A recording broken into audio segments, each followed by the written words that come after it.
Hey, my friends, it's Scott. I'm back. I got another podcast. I hope you've enjoyed these so far.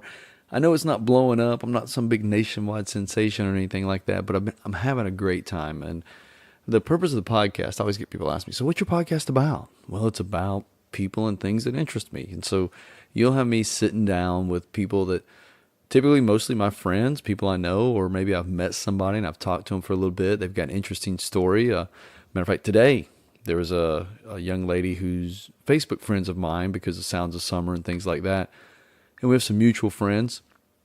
But she was sharing that today's an anniversary of a major important thing that took place in her life. So I reached out to her today.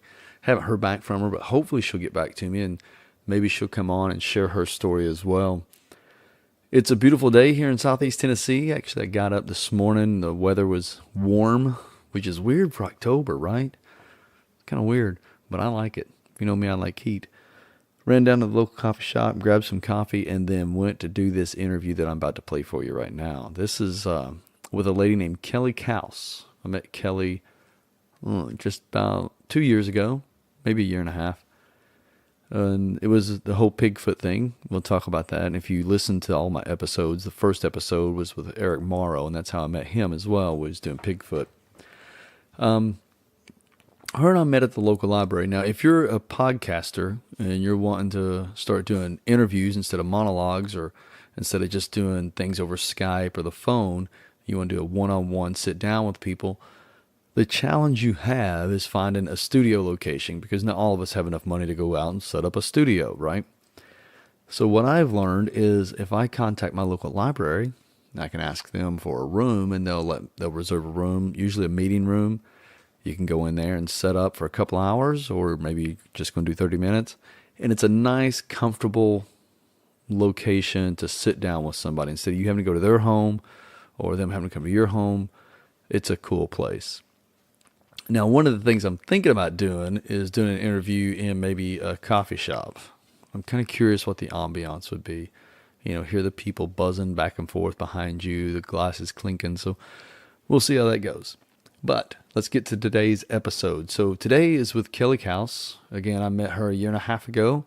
Her and her husband, Randy, have a local business here in town. We're going to talk a little bit about that. And they also have 7 children. Can you believe that? Kelly's a homeschooler. She has taught all of her children. And we talk a lot in depth about homeschooling. Hopefully we dispel a lot of the myths. And you learn a few things about it as well. She's got an interesting background. They were living in Colorado, just outside of Denver, and decided, hey, we want a life change. And in doing so, they moved to Athens. It's crazy, I know, but they took the leap and they moved to Athens. So ladies and gentlemen, give it up for Kelly Kaus.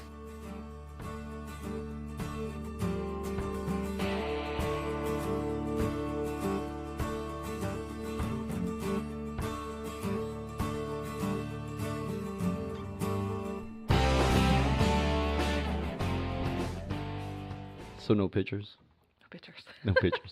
Well, I got to find some sort of cover art. I'll find you something. You find me some cover art. What was it you were saying when we were doing the sound check? You said something about this is so weird. What, hearing your own voice? Yes. I find that a lot of people find that weird. Why is that?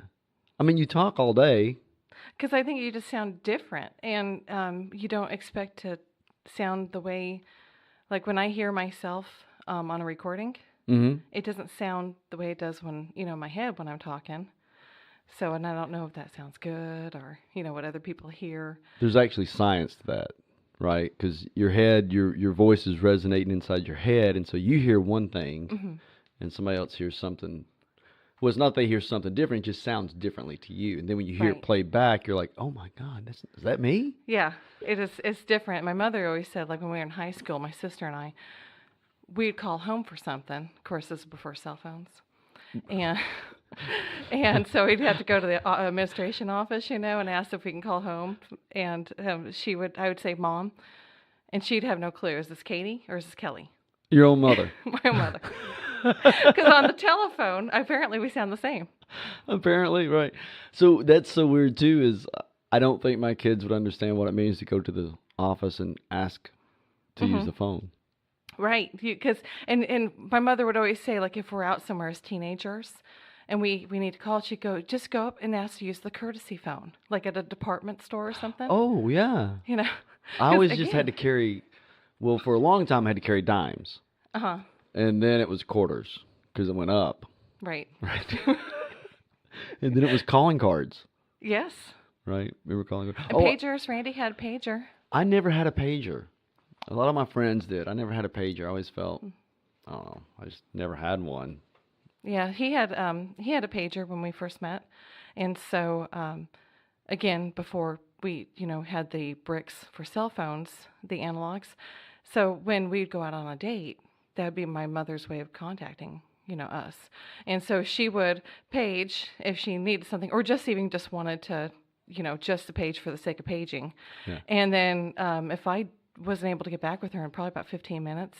Even that meant like stopping at a gas station or what have you to use the phone, then she'd be paging again. And pretty soon, it's like, I'm either going to get in trouble or that page is going to go off all night. Or no, yeah, and then I'm going to hear about it. Like, well, how could you not find a phone? So what years was this? Late 90s. Late 90s? Mm-hmm. Late or early? Well, late, because late. Okay. We met in January of 97 when I was a senior. Oh, wow. Mm-hmm. Wow. So how did you meet? At a bowling alley. At a bowling alley? Yes. That's so cool. Yes. And he just come. So I don't see Randy just walking up and dropping some slick line. No, but he said he lost his voice cheering for me that night. Oh, so you're on a bowling team? Well, okay. So actually, how it all worked was I would go with my sister and our friends. We were only 2 years apart in high school, and we're 4-H and FFA and cheerleaders together and everything. Right. So we tend to run with the same crowd in a small town. And this is where? In Brighton, Colorado. Brighton. So where's Brighton in relation to Denver? It's going to be northeast of Denver. Of course, now with the massive growth, it's all just kind of one great big suburb. But so it's that close to Denver? It is, yeah, now, because of the growth. Okay. But back when we were kids all growing up, it actually was its own separate town, like how Athens is a separate town. Mm-hmm. Now it's just all mushed. But yeah, we would all run in the same crowds in high school. We being you and Randy and... Well, me and my sister and our friends and everything. Okay. Randy's 5 years older than me. So he graduated in 92. And I was in 7th grade when he graduated. So he's like, that's kind of weird. It is now. Because I was in junior high, when he was graduating. But my sister's husband, his older brother, was Randy's one of his best friends. In fact, he was our best man at the wedding. Oh, that's cool. Yeah, and so we just happened to meet one night. We'd go bowling on Saturday nights down in the Denver metro area as a group. They'd have the Moonlight Madness bowling, and so we could go and hang out as teenagers and young adults. And I'm going with my sister, and she just had gotten married and everything, so I was allowed to go and just have a good time. Well, one night I actually wasn't planning on going. We'd been shopping all day with my mom and hanging out, and the crowd's going to go bowling again, and I didn't feel like going, but it's kind of strange. My mother talked me into it, and she said, I'll do your hair for you, make it, you should go have fun. And it just happened to be that one night, Randy went with Doug, his best friend, my brother-in-law's older brother, and he'd never gone before, at least with our group. He'd go bowling on his own, but never with our group. And he just happened to go that night. So kind of like your other guest, Angela Wilson. Yeah. I think that there's a lot to that. Oh, the druid what she stuff. call it? Sympathetic magic. Yeah, some of the teachings with that. I do believe that there's a lot. I'm planning on having her back on. Yeah, I'd love to talk to her. But so yeah, so that's how we met. Well, I can get your contact. Well, she's on Facebook, so we can certainly hook you up that way. But I'm bringing her back on for Halloween. Oh, fun! And I'm also trying to get a ghost hunter. That'd be fun. Right. I don't know what to believe about that, but we'll see how that goes. So, do you think it was sympathetic magic that Randy kind of showed up, or do you think Doug was kind of working in the background here? No, I think it would be something like what she talked about with that sympathetic magic, something, whatever you want to call it. I'm sure different faiths or what have you call it different things, but I do believe that it was in the workings. I that think we you would and I, meet. with our faith backgrounds, because they're very similar, would be divine providence. Yes. Is maybe what we'd refer to it Right, as. kind of like a Presbyterian type of thought. Right. But Right, a divine providence type of thing that the divine was working, or yes, and I your fate. yeah, and I struggle with that. And I'll tell you what I struggle with. The idea that the divine or God is up there saying, okay, I'm going to put these two together. I got problems with. And the reason is, what if one of these two decides, I don't want to go that way, because you have free will, Right.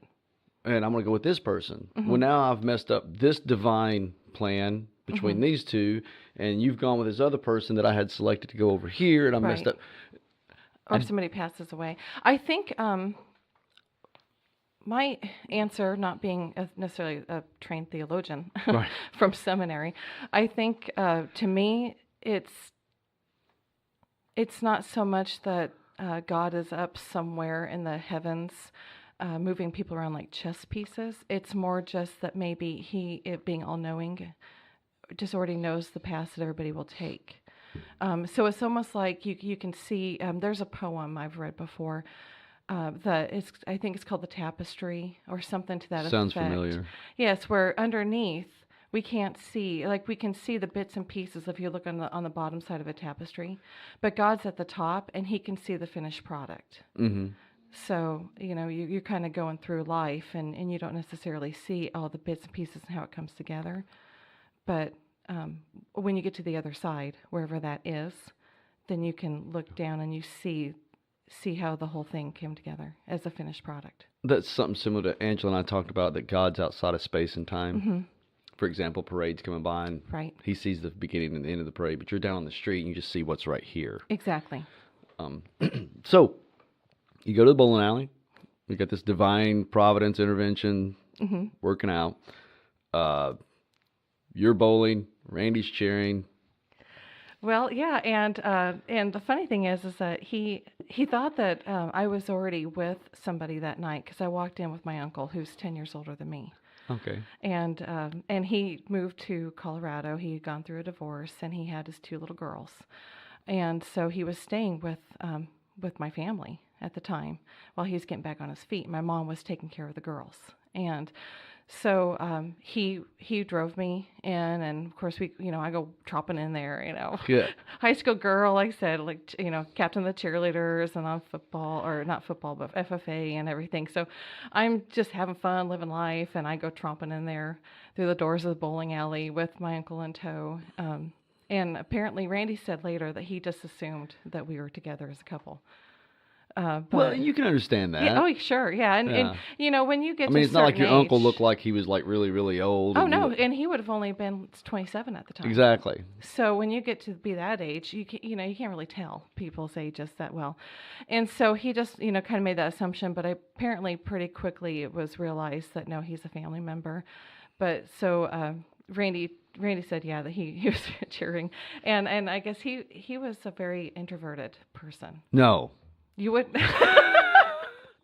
And what's funny is that people who know him nowadays, we've actually reversed roles a lot of ways. I've become more shy and withdrawn to not wanting to talk to people, Okay. meet people. Whereas with him in the business, he talks to people all the time. He's very good with just how he handles folks and being caring, and so we've kind of reversed roles. But back when we met, he could like lose himself in his ball cap. He was a twig. He was a tall twig. Wore clothes that didn't quite fit right. And when we got together, he just slowly started to come out of his shell.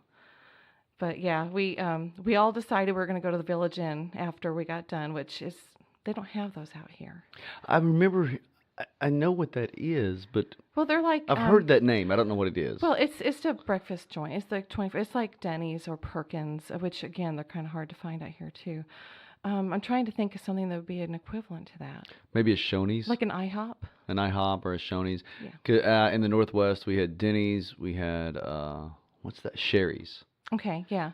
And IHOP would probably be the closest similarity restaurant out here, which they also have in Colorado too. But yeah, so we all went there, sat around a big table because you got to go bowling, then you got to go eat something. Right. And it was like midnight. And we're not causing any trouble. We're just out having fun, Well, that's what a lot of my kids would do. They'd go out and do whatever they're doing, and then everything else that they could do was closing, but Sherry's was 24 hours. So they'd go there and hang out till 2 or 3 in the morning at Sherry's. Oh, yeah. Maybe have fries and milkshake and stuff. So, yeah, we sat together at the table, and he bought me a strawberry milkshake. And there you go, and it was sealed in fate. But that was it. Sold. 6 weeks later, we're engaged. Are you serious? Yeah. 6 weeks later. Mm-hmm. Wow. And that's been how many years? 20. Well, 21. I mean, we've been married for 20 years. Okay. So how soon after being engaged were you married? We got engaged about March of 97 when I was still in high school. So this happened in 97, right? Yes. We met in January. So engaged in March. Was engaged by the middle of March. And then I graduated in June 97, and the same day, June 7th of 98, I got married. So graduated June 7th, 97. Got married June 7th, 1998. Wow. So. Congratulations. So, how did he ask? What's that love story? Well, not much to it. We were driving down the highway, coming back from Denver. I don't know if it might have been bowling. I mean, who knows? Who knows? A movie. It might have been a movie, but we were just coming back home and driving up the road. And we were talking about stuff, and he just came out with, "Well, you want to get married?" Okay. So no, there was no romantic, proposals where you're like on your knees. Sometimes I regret that. So what was your response? Like, yeah. I don't remember. I said, okay.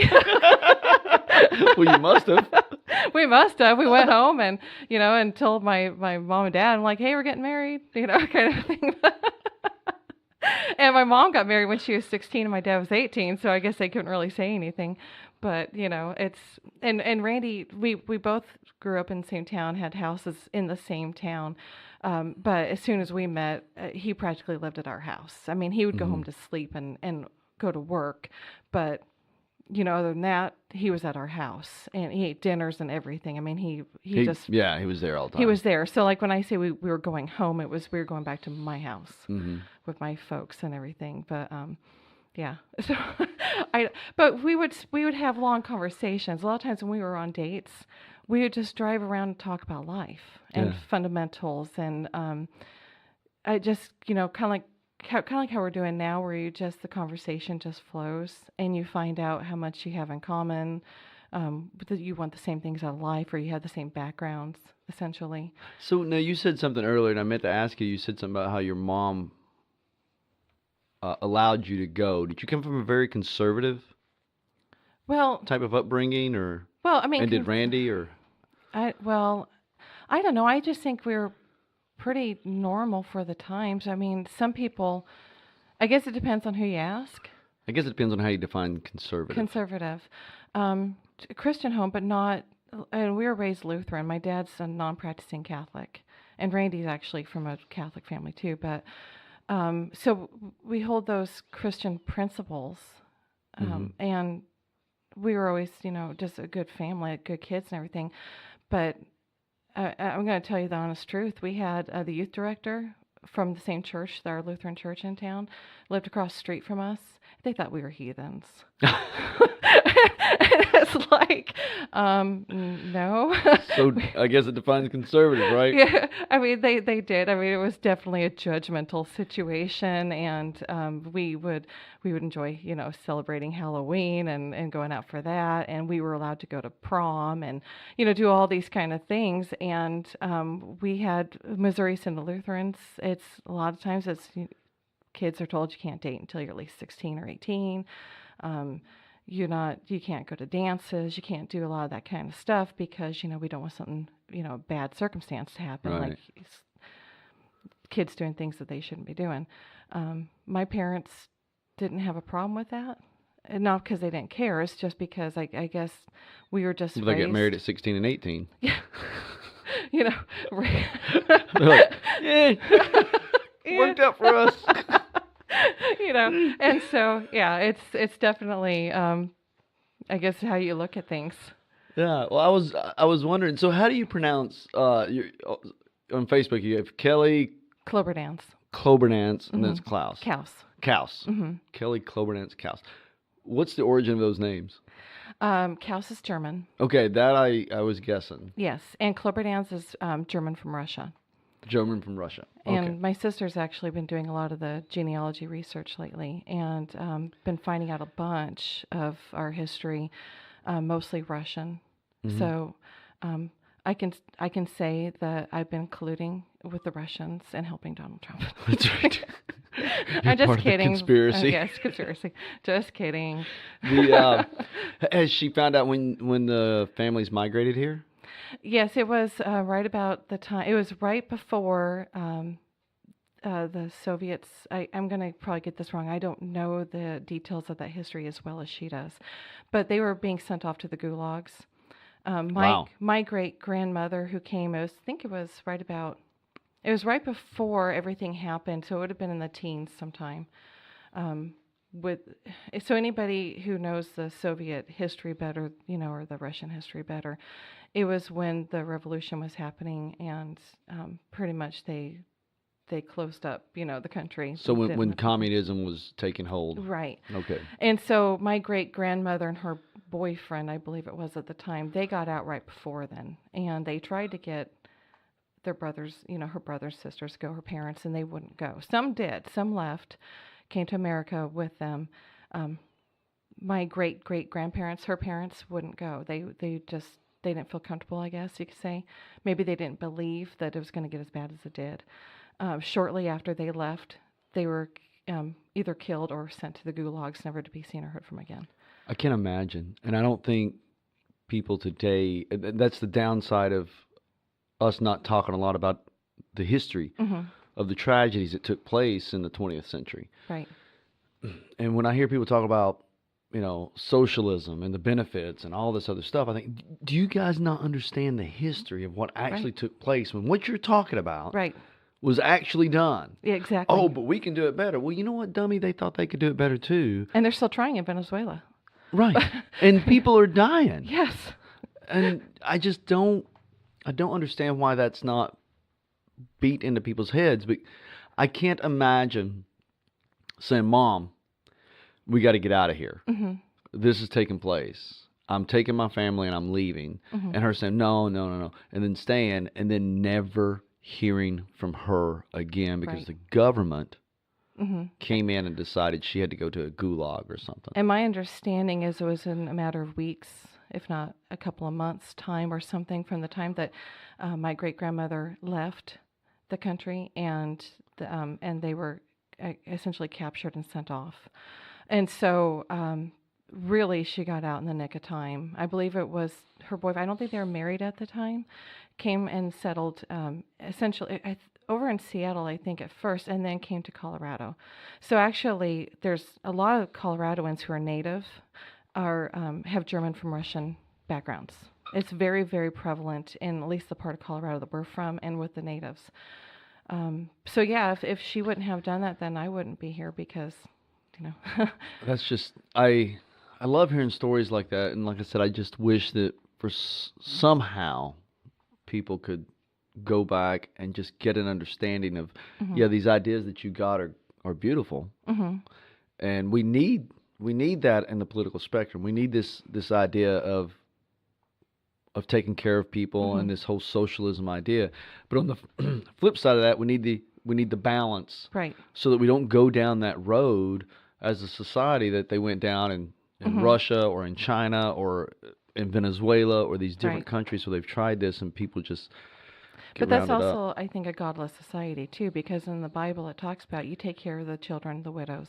Right. There's a lot of that those ways get lost in communism. Well, they become a burden on society. Right. They do. Right. And how do you take care of that? You get rid of it. You get rid of it. It's the same thing, not to get, overly political, but it's the same thing like with Obamacare. The concerning thing is like There's if you're paying for everything and the elderly people are a drain on the finances, then you don't support the You start medicine denying, programs. Yeah. yeah, you start denying programs, you start denying medicine, you start denying surgical procedures. Well, and the benefit, not the benefit, the hope that I have is that we in America it seems to be this great experiment. So we'll go so far to the right, and then all of a sudden it'll swing back because we have this balance, we have this Right. chaos that's going on, and even when it goes so far to the left, everybody's like, "Oh my God, we're going to hell in a handbasket." And I'm like, just hold on, it'll Right. it'll, It corrects it'll swing itself. back, and It's like we the tend stock to do market. that. Right. We tend to do that, and it's been proven that we do that, and ironically, things tend to get better. And that's the thing I told somebody the other day. They were talking about, oh, things are just horrible today. And I'm like, no, things are a lot better today than they were Oh yeah. 10 years ago, than they were 20 years ago, than they were 40 years ago. Right. We're not doing the things that we used to do. We've become more aware today than Right. we were then. The only reason you think it's bad is because all you see is right now and what's popping up in your Facebook feed and on your news. But if you step back and look at it from a historical standpoint, or you look at it over the span of things, life is better today in America. Oh right. I mean, I was going through my news feed this morning before I got here, and they were talking about how employers are raising wages because they can't get workers. So they're trying to compete with other employers to get workers, and they're raising wages. And I thought, oh, Right. And if they're doing it on their own, it's so much better than being mandated to do that, and like you said, that's the benefit. The 40s, I can't imagine what it must have been like to live through the 40s or the 30s between the Depression and the Dust Bowl. right. And before that, you had World War One, and before that, people were still recovering from the Civil War. So as you go back through time, at least in America's history, you're always going to be able to find where there was, these circumstances where people probably must have lived through hell and thought that this was the end times. Exactly. And then all of a sudden it gets better. I'm as a kid, I don't remember this. I was a kid. But in the 70s, we had the gas crisis. And today when they start talking about, oh, the oil prices, it's not going to go back to what it was then. We've corrected that. Life is much better today. And I that's part of what I try to share with people. It is. And my hope is, as far as, talking about socialism or communism, the only true concern that I really do have with that is that we become too complacent in our thinking for government, that we allow this to happen. And I know the forefathers, that's what their concern was too. Thomas Jefferson's he's many quotes from Thomas Jefferson being very concerned that a government, big enough to give you everything you want is also big enough to take everything you have. Oh, that is a big concern of his. Do you watch Joe Rogan? No. He's got a new Netflix special out, and he's got a bit about the Constitution, and he comes out and he says, I can just imagine if Thomas Jefferson was to come back today, he would look at us and be like, you haven't come up with anything new? Nothing new? I wrote that with a feather. Right. In Like, candlelight. what a disappointment. You've not changed it? Nothing's new? Well, they were, and our founding fathers are just geniuses, anyways, to be able to come up with, the system of government that we have, that other societies around the world today still try to emulate, to copy, our Constitution and our way of our government to make it last. It's just amazing. Well, and it is. And the thing I like about it is what they built into it was the ability for it to change, but not easily. Right, it's Fluxus. That's right. And so, yeah, we can make some changes over here, but you got to go through all these hoops to do it. Right. You can't just automatically say, bam. You always hear people say, I don't care what president it is. I mean, I've heard this ever since I became an adult and started being aware of politics. I don't care what president it is. Every administration, somebody on the other side will say, he's going to change the laws. That way he can become president for life. Right. I just heard this the other day about President Trump. He's trying to become the king, and that way we don't have any more presidents. I heard that about Obama. I was going to say, heard that they about said the Clinton. exact same thing about Obama. Right. He's going to, you wait, when he's going to change some sort of law and declare martial law, and that way so-and-so can't take over. It didn't happen. It can't happen. The other day when they were talking about, during the election, they were talking about, well, he's got his finger on the nuclear bomb. And all he has to do is order a nuclear strike. Okay, technically, yes. A president can order a nuclear strike without the authorization of Congress and everybody else. Do you, in your right mind, think that if a president come up and said, I want to drop a nuclear bomb on Russia, that the military, if they don't think it needs to be done, do you think they're going to say, well, the president said so? No, not for a second. Not for a second.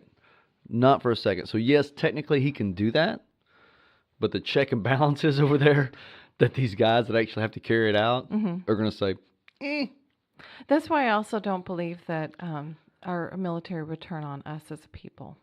I agree. I don't believe that they would. Well, you served, and thank you for your service. Can you honestly say in your heart that if it was ever determined by whoever the government was at the time, the administration, to go and attack your own American, people, that you guys would do that? No, it wouldn't happen. And I always hear that argument too. Well, if the government was to take over and declare martial law and blah, blah, blah. And my argument is, you got guys from Colorado, you got guys from Washington, you got guys from Montana, you got generals in there. What would happen is there might be some that agree with it, but there's going to be others that says, oh, no. There's far more who do not. Right. There's far more who do not. It's going to say, no. I did hear a story, and I don't know how true it is. It's just a story I heard from a guy who had been in the Air Force during the Watts riots. And he had said that the president at the time had ordered that military jets come over and strafe the area, the Watts riots, to try to suppress it. And General LeMay, who was over the Air Force at the time, said, no, I'm not doing that. I'm not sending the military in on American soil. So here you have an American president ordered an American general to do just what you said, and he said, no, I'm not doing it. And that's, to your point, I agree that there's no way I can see the United States government turning on its citizens. And although you always hear these people, that's one of the arguments for the Second Amendment, which I'm not against the Second Amendment. Right. But Very one of much the for arguments is that if the government ever turns on us, we can defend against them. I don't think it's going to happen. Well, I don't believe it would happen either. I wouldn't want it to ever go away, obviously, but because I'm a firm supporter of the Second Amendment. But again, the context is kind of like the Bible. You have to take the context of when the Constitution was written and what was happening at the time. And and this is just, it's in its infancy. And it was a very real threat for several, many decades after we became a country that could happen. And so, yes, in that regard, I completely understand where they came from and the reasonings for that. I also agree that nowadays that I do not believe that our military as a whole would turn on us and try to take over. We have a volunteer military. You're going to tell me that the enlisted... or even the officer corps. Right, the officer corps. They're there because they have love of country, love of freedom-loving, God-loving, usually people who are Or they just serving. like to fight. Yeah. Some of them just like to fight. I always knew that kid was going to be. And so, so yes, for that perspective, no, I do not consider it a very real threat. But a lot of people will say, well, in turn, well, then you should abolish the Second Amendment. No. No. Well, and to your point about historical context, then, although we were a young country, it was very much fragmented. I mean, you go back to the Wild West, it's not like if you're in some town in the Wild West, you could become your own law. Yes. And it would be really bad. I mean, if you were the sheriff, you're your own law, and you can do whatever you want. Well, that Second Amendment kind of brought a little balance to that. Also brought a lot of gunfights and some great movies. Right. But the Battle of Athens here, from my understanding of what happened. I mean, that's another example of how you did. I mean, this is not out in the West. No, but, it's not. And look what happened. Well, and that's because we were more fragmented. Now, we're not as fragmented today. There's an even response. You got social media. You can get news out there. You can expose things a lot better. But the Battle of Athens. You going to the exhibit next week? I've been seeing some advertisement for that. I'd like to go and check it out. It's grand opening is the 13th of next week, and that's an interesting story. So for those of you who don't know, it was what 1940s, right after 46, August 2nd, I believe. right after World War II. Mm-hmm. The veterans had, and I'll tell you the story I heard from the veteran side. Mm-hmm. I'm friends with one of the ladies whose family was on the other side, the sheriff's side. Cantrell, correct? Cantrell was the sheriff, and so I'm friends with one of the family members there, and we've been talking about getting together and talk. And she's more interested in me talking to her brother and the author who wrote the book on it. But so I don't know their side. So this is a very one-sided story that I'm about to tell you. But the story is that there have been some ballot changes. There was a bunch of elections where ballots weren't being counted properly. There was no hanging chat or nothing like that, but they just weren't being counted properly. Election fraud. Election fraud's the word I'm looking for, and there was a lot of other stuff that was going on, evidently. So the veterans that came back from World War II said, whoa. We were just overseas fighting to stop this kind of corruption. You can't do that. So they literally went through the legal process, petitioned to have this veterans party that was going to observe the election, observe the ballot counting, do all that stuff. Put up their own candidate, too. Right, put up their own candidates and things of that nature. And then they get in there, and it's time to count the ballot, and the sheriff won't let them come in and watch the ballot counting. One African-American man ends up getting shot who was on the veterans side. That breaks into a fight. The veterans eventually break into the National Guard armory, steal a bunch of weapons. Full-on firefight happens in downtown Athens. And there was explosions, cars turned over. The veterans finally get the sheriff and his people pinned into the jail. They got this overwatch and sniper positions.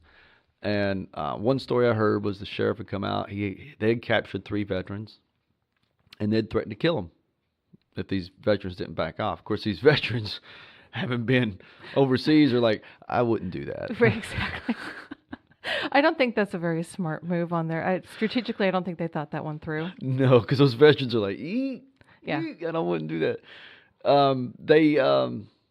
Now, I was talking to somebody else. I never thought this through.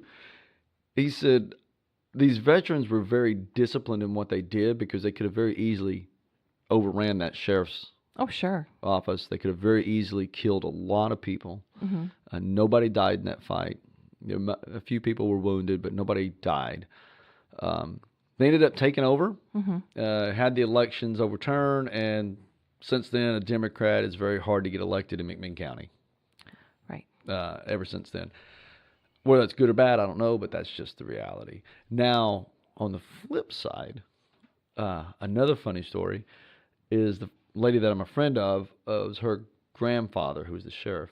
He was in the jail that day during that firefight. Somehow or another, he snuck out. And he walked up the hill, got a fedora on, a cap, and a long coat, walks up. There's a funeral home at the top of the hill. He goes in there. They put him in the back of a car and got him out of town. Oh, He was really? gone for 2 weeks. Nobody knew where he was. But they got him out of town because of all the tension that was going on. Right. Things finally settled down. He comes home. She said about 6 months later, he's at home. And one of the guys that was on the other side of the fight come walking up to the house and knocking on the door. And her grandmother comes out. She's just like livid. This guy had the nerve Sure. show up at the house, right? And he wants to talk to her grandfather. And her grandfather's like, okay, I'll go talk to him. And the women in the house are like, don't you go out there and talk to him, blah, blah, blah. You know how women can be. I'm not stereotyping women that they hold grudges, but... No, never would do that. Right. So he walks out there, and they have the pleasantry, just little greetings. Hey, how you doing? I'm doing fine, blah, blah, blah. And he says, so the reason I stopped by to see you was I was wanting to know, I'm going hunting this weekend. I was wanting to know if I can borrow your hunting dogs. And her grandfather, Mr. Cantrell at the time, he goes, well, yeah, on one condition. Okay, what's that? Well, that I can go with you. Okay. And she said right there it was over. Uh-huh. It was over. She said, my mother and grandmother to this day can't believe it ended like that. But those two were just friends after that. Yep. And I said, have you ever seen boys on the playground? They will get out there and just beat each other up and then walk off best friends. Right. That's how men do things. Right. Getting it out. Well, you've got boys, right? Yeah, 4 of them. How many kids do you have? Somebody asked me 7. the other day, and I said, I don't think they know. We have 7. 7. And they range in ages from 18 to 5 months, 5.5 months. wow. Okay, let's name them off. Okay, Quentin, he's 18, Okay. and he'll be 19 in November. Harrison is 14. Leanne is 10. Quentin, Harrison. I told you I don't know if you know how many you got. Well, because when I had to think about it, Luther is 7, and Josephine is 4. Opal is 2, and then George is 5.5 months. Wow. Now remember Opal. You just had Opal when I met you, Uh-huh. and then we went out to dinner, and then next thing I know, you've got what'd you say the last name? George on the is way. on the way. Right, and then right after you had the baby, you said something about us going out to dinner again. I'm like, no. Well, we don't slow down. last time me and my friend went out to dinner with you and Randy, you end up with a baby. No. Yeah, we don't slow down, as you can tell. There are 2 Tennessee babies. Everybody else is from Colorado. So Randy and I were just musing. It's kind of funny and interesting and weird at the same time that we have 2 family members who are not Colorado natives.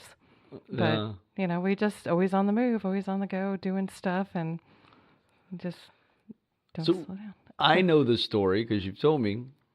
What brought you to Athens, Tennessee from Colorado? I mean, it's not like maybe you did. Throw a dart. I don't know. It's complex, and some people would probably say it's harebrained. I don't know. I guess maybe that's where that divine intervention comes into play. But for a number of years, we were growing, I guess you could say, more unhappy with the circumstances in Colorado. The urban sprawl. Yes. Okay. Urban sprawl, cost of living increases, the political spectrum was changing. When we grew up, it was still very much Western and kind of more like how Wyoming is now. And more conservative. It wasn't as expensive. There's still small towns to be had, that country way of life, Western again. And by the time Randy and I had gotten married and we were raising our kids, the town that we grew up in didn't resemble the same place. Mm-hmm. So, we're both born and raised in the same area, and it's just changed. And so we said, well, let's move up north a little ways, about half an hour. So we found small town area up there and kind of back to where it was 20 years ago where we were from. And eventually life catches up to you up there too. And so in that regard, we had talked for a long time about what would it be like to move away and start all over somewhere else. Just even live life and change and see. You can either live your whole life someplace or you can, venture out there. But I didn't want to leave my parents, my family. My sister, she was in the Air Force out of high school with her husband, and so they'd been gone. Yeah. And really hadn't lived, back at home, essentially, for a long time. But what kind of brought us to that point was a few different things. We had, again, continuously talked more and more and more about it, and my sister was trying to get us to come down south because she had settled in Panama City, Florida, and after she retired, and so she was trying to talk us into it. But my father, he was receiving a job transfer in the company that he works for, and he's in manufacturing. And he designs and builds the machines that build everything that we use. And so the choice was to either get laid off and start all over in your 60s or else move. And Trenton, Georgia was the option. Ah, And we'd always lived in the same town, as your parents, yeah. Yeah. And so, like, when we moved up north, my mom always said, I'll never leave Brighton as long as, my kids are here. But the moment that we we left and we moved a half an hour up north, I'm the outta for here. sale sign went in the front yard of the Pop house smoke. that I grew up in. The for sale sign was there, and they're like, we're out of here. We're out of here. So they take off to Trenton, Georgia. Yeah, and actually we beat them out here by a month. We started kind of looking around. We were really deciding on what to do. We, instead of taking our annual trip to our favorite lake out in western Nebraska, we decided to go meet with this realtor and look at a property out in 10 Mile. Oh, wow. It was a marina that was for sale, and it had living quarters on site. And Randy had, for 6 years already, he had already opened his own business. And what we loved, though, is that he worked at home. And so, instead of driving 45 minutes into work at the dealership down in Denver that he'd been doing for the last 15, 16 years, he was now at home. It was wonderful, and growing lists of customers. And so just having the business right there, excuse me, and right on property, it was wonderful. We didn't really want to give that up. And it's extremely scary to think about, why would you throw away everything you have? Exactly. I don't think a lot of people get that. I've started over, I don't know how many times in my life. Mm-hmm. I'm in the process of doing it again. And a lot of people are afraid of that. I've built this, and what they don't understand is, well, you can probably do it again. Right. And it's probably better because you know what not to do this time. It's the great unknown, and it was. I mean, we were extremely happy in our church, and it was a very small church with most everybody there was also in Weld County 4-H with us. And so like you see each other at church, but then you're also seeing each other at county fair and county 4-H events too. And our homeschool community with just friends and close people. We were really big into bowling, and so we had a wonderful bowling league that we traveled down to the Denver area for every Monday night, go out to Las Vegas with them once a year for a tournament, Randy's business. So we were very, very happy. And at the same time, we also felt unhappy. I know that feeling, that chaos, that I'm happy, but there's something missing. Exactly. And we'd always talked, like I said, about maybe moving away and experiencing someplace else and something new. And so we didn't own that property. We had first rights if we wanted to buy it. And we were always on the fence about wanting to buy it because it was a 115-year-old house that needed serious remodeling and renovation. For instance, like the floor is sinking in; it needs to be, supported underneath. And so we really were contemplating: do we want to go this route, or do we want to just go ahead and cut ties? And and so when we were trying to contemplate that, at the same time as my father gets his notice about what's going on, and he has to make a decision. And the lady who owned the property said, well, I've got somebody who will give me $189,000 for it. And can you do that and tell me in 24 hours? Yeah, I can tell you in 24 hours. We're like, well, no. Well, first of all, a year ago, it was $130,000 is what you wanted for it if we were going to buy it. And in 1 year's time, it's now at $189,000. And that is the truth, because you can look on Zillow and see that that's actually what it sold for. But we just knew. We're like, no, I'm sorry. I understand that the market in Colorado is just going up through the roof, but this house and the property is not worth that, and it's not worth it to us. Especially if you know there's something inside you saying no. Mm-hmm. When you got that, you have to listen. I call it the inner you, the true you. It could be the spiritual you. Mm-hmm. Something in you saying there's something more. Right. We did, and Randy got off the phone with the lady who owned the property when she told us this news, and we just looked at each other. We stood in the living room. We looked at each other. We said, let's go. And we had actually, again, we had already traveled out to 10 Mile about a month earlier. So we were really kind of mentally in that place where we were already talking about, let's maybe go ahead and do this. And so when she put that ball into motion, it just sealed the deal. Mm-hmm. And within 3 weeks, we were packed up and gone. Packed up and gone. Here you're in Athens.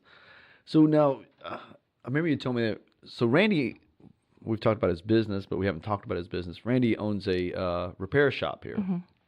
And if you're in Athens, it's Randy's Reliable Auto. Right. They're open from 8-ish to 5-ish. That's what the sign says.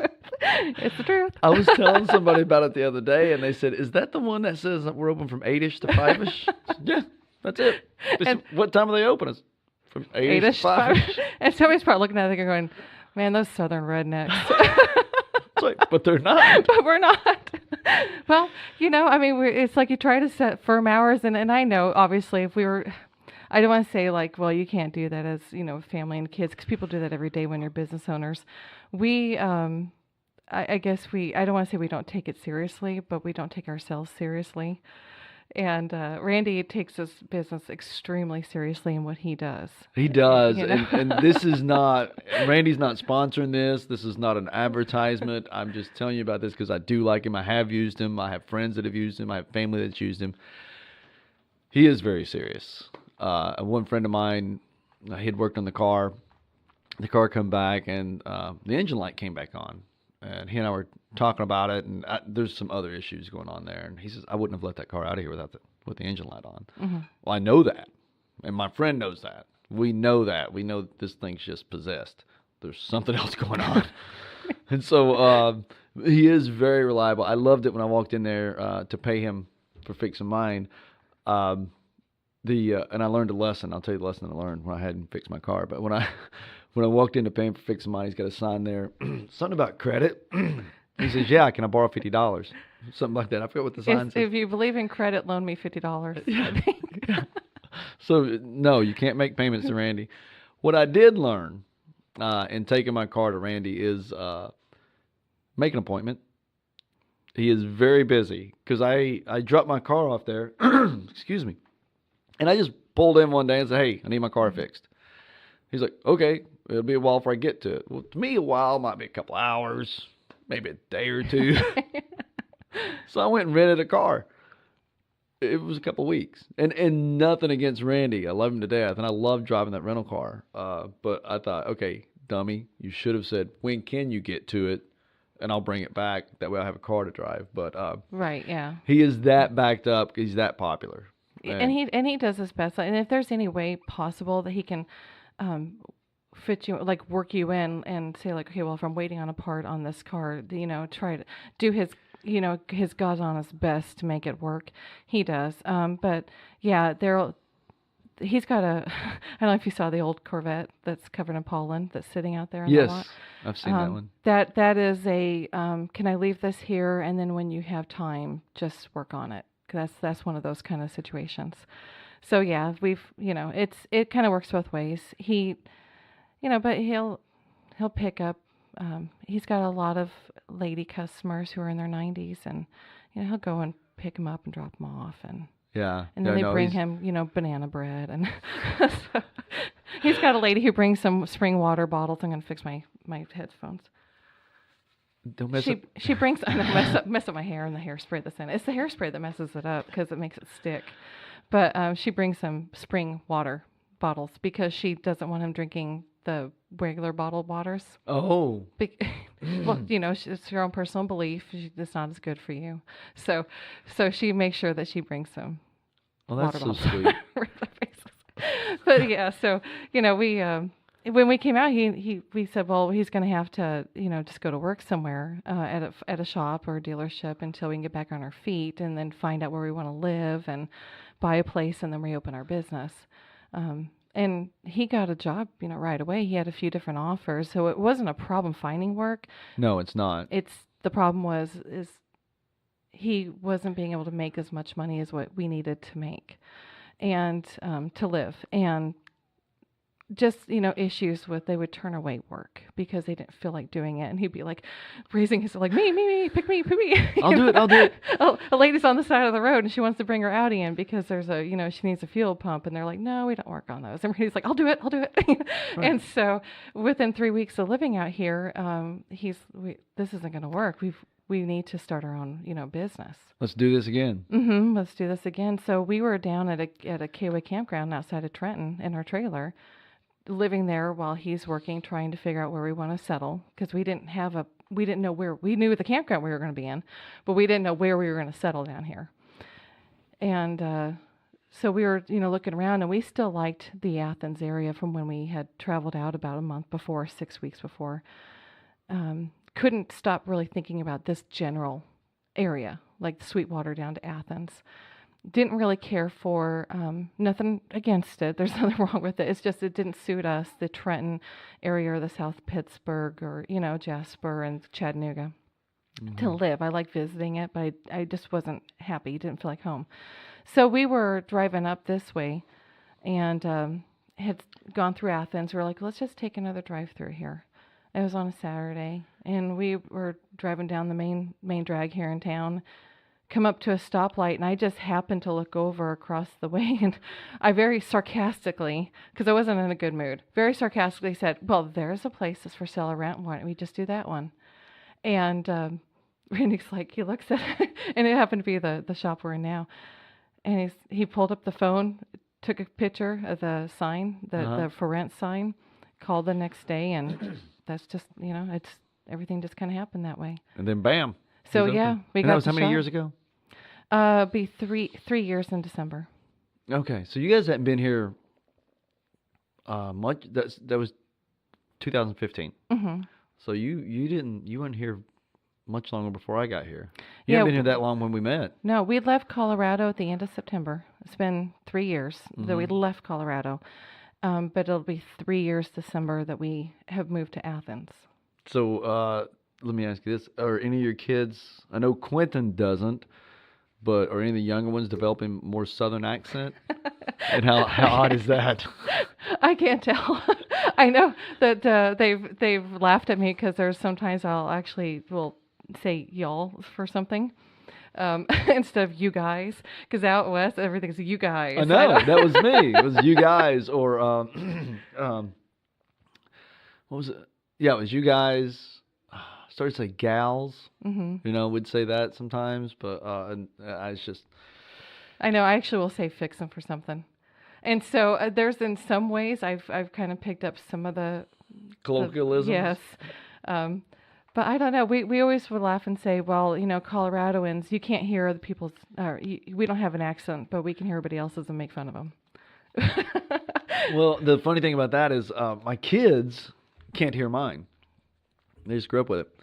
And when I lived there, when they were in high school and stuff, their friends would be like, where's your dad from? Mm-hmm. He's got an accent. And Levi's like, I don't hear his accent. Now, he could hear my mom and dad's accent, but he just couldn't hear mine, and he just always found that so weird. Yeah, and I actually had at the bowling alley here in town, a gentleman came up to me. I was talking to his wife, and he shook my hand and he said, "Now you're from up north, ain't you?" And I go, "No, I'm actually from out west," but he could tell I wasn't from. You ain't from around here. Yeah. Yeah. And you can usually tell that when you talk to people. So, homeschool. What got you into that? Have you always been into it? Were you homeschooled? No, actually, I was public and private school growing up. Public school until it became just horribly miserable for me. I was bullied relentlessly. And then my parents footed the bill to put me in the Lutheran private school in town. Okay. Did that. And that went up through 8th grade. And then they stopped at 8th grade, and then you had to go back to the public high school. But by then I had, found my way, I guess you could say, and kind of a kiss my tail attitude. Right. Which is a good attitude to have from time to time. We need to teach our kids more of that. Yeah. And so after being, out of that setting for a few years and then coming back in with, just older and a different attitude, everything was great. I loved high school. Absolutely loved it. Randy hated it. He loathed it.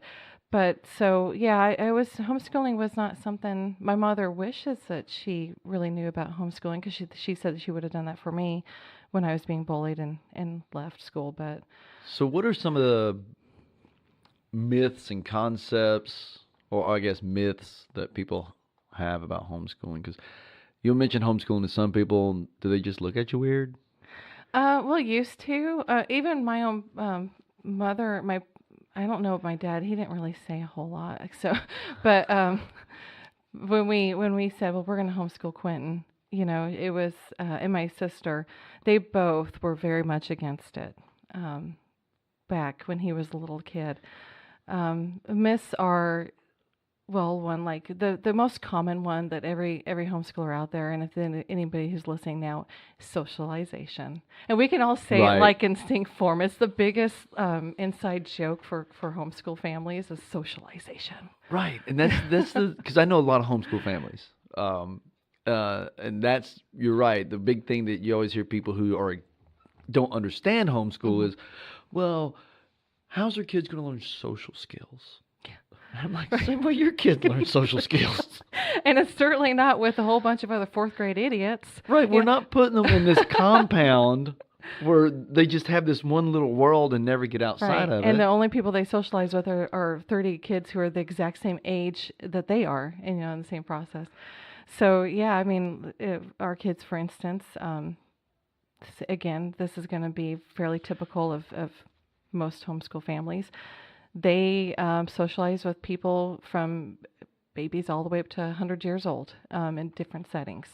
So they are going to learn to talk and be friends with people, at church, young and old, out just in public, different social groups, and just go and get it. And homeschool families, they tend to, you supplement things like you don't have art class and music class and PE class like you do just integrated into this to your kids' school day like you do when you're in public school or just any brick and mortar school. So we go and seek that out. Well, when you do that, then you're putting your kids out there and they're meeting different people. Right, you tend to be more involved in, I would guess, community sports leagues, community art.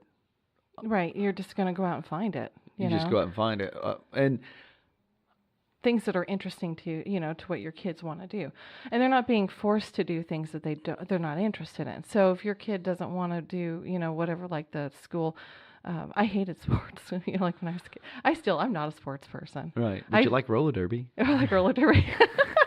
Hey, I was on roller skates when I was 3, and of course we grew up with dance and cheerleading. And like I said, the funny thing about cheerleading is I love cheerleading as a sport itself, and I love doing it. I don't know anything about football. I was the captain of the cheerleaders. I don't know anything about football. Don't know a thing about football. No, but I can act really good. I can shake a pom-pom. So, and that's the thing, because when I talk to families who don't understand homeschooling, they see these kids who are very quiet, very, what's the word I'm looking for? Like introverted or? Very introverted, but very sheltered. Mm-hmm. They don't know the horrors of the world. They don't Right. know how people can be. And I'm like, do you know anybody that homeschools? You need to talk to these people. Because like you said, I mean, like Quentin even went to a prom, right? But it was because the homeschool community had got together and put up a prom. Yeah. My voice is cracking. And it's different around the country. A different, like what we found out when we moved is that homeschooling can look different out here, or the homeschool support groups can be different out here than they are back at home. Like they don't have prom for homeschoolers back in Colorado. I'd love to see that happen, but they don't have it. It just hasn't been done yet. They have a lot of other things. Like we were with our big support group in the large town that we were outside of, kind of connected to. They had Civil War balls, which is kind of funny because down here I haven't found one yet. You won't. But out in Colorado, so it's kind of I find that interesting, and so I do too. Yes. And they enjoyed it. He learned how to do the Virginia reel and learned manners of gentlemen and ladies. And the ladies, they all dressed up in their beautiful hoop skirt dresses and ringlets in their hair, and it was a beautiful setting. And so that would be kind of, I guess you could say, would like Kind of take like a place. prom, but it'd be a ball. It would be, and Right. and a lot of, and you also have to remember that I guess you could say the traditional homeschool families or the fundamental homeschool type of families.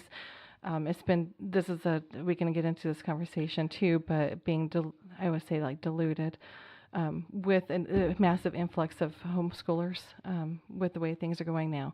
But traditionally, very fundamental Christian basis, and so a lot of those families, they don't dance and they don't listen to any music if it's, like it's going to be classical, it's going to be spiritual. So there is a reason there's a stereotype Oh, sure there is. for homeschoolers, And because there there's, is a group over there that is very, very much like you said. But then you got the other people who think that, well, you're not an educator, you're not trained as an educator, and these kids aren't learning, and there probably are some people who are doing that. So I guess the question is, does the state, does the federal government, is there a testing to make sure that these kids are actually learning? Or is it just left up to mom and dad to say, yeah? That's going to be state by state basis. And yeah, so there's truth in everything. And so yes, you do have a lot of the fundamental families, and there is a reason why, if we're going to be fair and honest, there is a reason why through the years there has been some stereotypes about homeschool families being weird, fundamentalist. It does exist. On the other hand, I can tell you, like my kids socialize with families in the homeschool communities. I'm Episcopalian, so like for instance, I am a Catholic or Christian, very strongly held Christian beliefs. But Episcopalians, and again, I grew up Lutheran, my husband grew up Catholic, that's going to look completely different than our Mennonite friends. And we have Mennonite friends, we have Church of God Holiness friends, only skirts for girls, hairs up in a bun, no makeup, no jewelry, no television. But you know what? We've got very, very dear friends, and we love to socialize with them, and we will visit each other's churches when we see them. And so our kids are exposed to that as well, and everybody gets along and says, okay, well, there's a difference, but we're all good with that.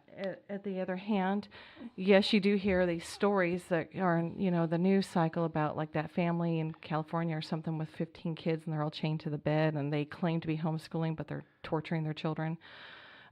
So yes, there's unfortunately, and then people see that, and then if you're on social media, you can see the comments and like, this is the reason why you shouldn't be able to homeschool. Some states have, like Colorado, for instance, they do have the standardized testing that is mandated. I think probably most states, if you're not part of an umbrella homeschool, if you're just registering as a homeschool student or homeschool family with your school district, they have that oversight. So you have, if you just want to be completely independent as a homeschooler, not associated with any umbrella school for protections, you register with a school district. And state by state will tell you. Colorado, for instance, you don't have to register with the school district in which you reside. You can register halfway across the state if you want to. I don't know why you would, but I guess there might be a reason. Maybe they're, just jerks in your district and they want to harass homeschoolers, right? So possibly, right? And that does happen. That's why we have HSLDA, which is the Homeschool Legal Defense Association for the country. For I didn't even know homeschoolers. that existed. That makes sense that you would have one, but I didn't even know that existed. Yes, it's oversight. So do you have unions? No. Does your homeschoolers? And so, definitely don't have that. But yeah, so HSLDA, they are a legal defense association, and you can pay to be a member of theirs, and they are, you can have them on speed dial if you ever needed them. They are lawyers who will come to your defense to fight. So if you have homeschool districts that are, or school districts, that are harassing you for truancy or anything, there have been parents who have been put in jail, kids have been taken out, parents who have to go to court. It still happens today. So they will come to your aid and fight for you in court. They will send letters to a school district, if need be, to get these people off your backs. Most families, the vast majority of homeschool families, and this is what we tell the new families coming in who are pulling their kids out of school, join an umbrella school. Okay. And what that is and it's paperwork, essentially. It's private Christian school, usually ran out of a church. It's for homeschool families to join so that they can be a part of this school. On paper and for legal purposes, we are no longer homeschool students in the true sense. We are private school students. Okay. And for that reason, then the government cannot bother us because we are private school students. There's no oversight from the government. Well, what about the curriculum? Who decides the curriculum? Is it I do. age-based? I do. Okay, you do. There is vast amounts of curriculum out there. Now, The one I'm familiar with, I think, is David C. Cook. I haven't heard of that one actually. I might be making it up. There's the most. There's I haven't very signed on to the Wi-Fi here, or I'd look it up. But I think it was David C. Cook. It was a Christian-based, very conservative, very fundamental bunch. And I ran into it because when I was in college, I went to Bible college, as you know. There was parents there that were homeschooling, which I found weird that there were even people at my college. My college had very few singles. It was mainly married couples going to my college. And it was weird that here I am at this very fundamental conservative Christian college. And when I say fundamental conservative, I had to wear a shirt and tie to class every day. That's how this college was. I don't know if it's still the same. I haven't been there in a long time, but there were families there who just couldn't understand this whole idea of homeschooling. And I was like, really? Right. I mean, we didn't do it. And the reason we didn't do it is the wife didn't want to do it. And I wasn't going to do it. I was working full time. I mean, Randy's not going to do it. right. And It's she a didn't want full-time to do job. it. It's a full-time job. And she was just like, and she was a stay-at-home mom. But she did not feel comfortable doing that. And I'm not going to. Right. And I don't think my kids are any worse off or better off or. No, it's a very personal decision. It's not for everybody. Not everybody should do it. Not everybody, can, even if they wanted to, just because of circumstances. Some kids thrive in homeschool. Some kids thrive in brick and mortar schools. It really depends on the families. So when I think of brick and mortar school, I think of some conspiratorial training for the factory, right? You have a very scheduled day. You have the bell rings. I mean, it's like Right. Pavlov's dog. Yes, Pavlov's bell. That's right. You've got this very structured day. And I know, like you said, some kids do well in it. Some don't. I think it's very hard on boys to have them sit and still while you instill. I've raised both a daughter and a son, and I know that with my son, if I want to teach him something, sitting him down and telling him was not the way. If I want to talk with my son, sitting my son down and saying, okay, let's talk, was not Right. the way. I would go out and would do something. Yeah. Well, and that's the beauty. One of the many beauties of homeschooling and benefits is that you can have, like I said, I have 7 children, and they can all have different learning styles.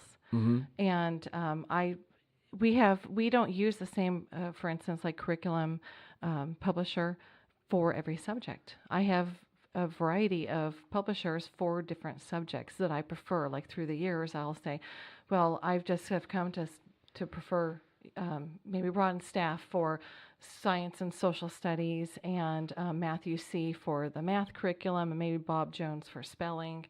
And so you just kind of come to know what you like and don't like, and even then, what works for one kid might not work for another. Maybe the way that math is taught, there's 2 different ways to teach long division. Did you know that? No.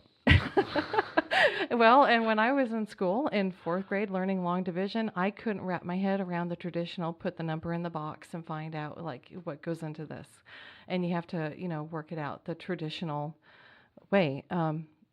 I was failing because I couldn't get it. And my mother taught me another way to do long division. It's I remember how it looks nowadays, but I can't remember how to do it. I understood it that way. My teacher would not accept it. I was getting the correct answers the way my mother was teaching me how to do it. But she would still mark it wrong because I didn't work out the problem the way she said it had to be done. And So I've always had a problem with that, and I don't understand why they do that. You got to the correct answer. got to the correct answer.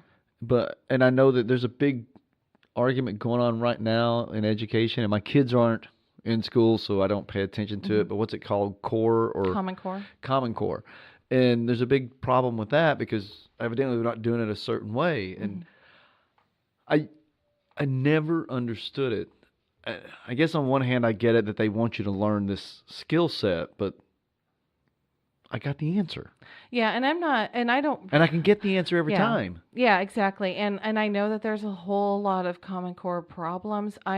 My kids have never been associated with that, so I'm going to be honest with you. I don't really know a whole lot about it. I know that you can talk to numerous parents who have their kids in it and are just vehemently opposed to it. I'm not an expert on Well, I'm not either. exactly how it I'm not works. saying for it or but against yeah. it, but I know that one of the problems is they want them to do a Right. certain thing a certain way, and if Yeah. they don't do it that way, it doesn't matter how they get to the answer. Right. It's wrong. And to be fair, like in math, math is absolute. And, it's 2 + 2 is 4. There's no other way around it. But I guess just in this regard, to go back to what you were saying, is that if you can explain things differently or work out a problem differently or teach something in a way that they enjoy or can get or, see it or learn it, then you have that flexibility. Schools now, the school bus down our road comes and picks up the kids across the way about 7:30 in the morning. My kids are still in bed. So what does a day look like? Well, And do you have like certain days are school days and certain days aren't? No, well, every day, the weekends aren't school day unless we're doing something like a special field trip. Like for instance, if we go to that museum or if we go to a Fort Loudon State Park, reenactment or something, then those will count as field trips. Okay. For school time. But, and church counts.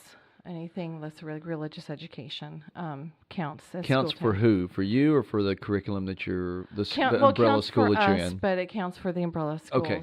as school time because it's religion. Okay. Class.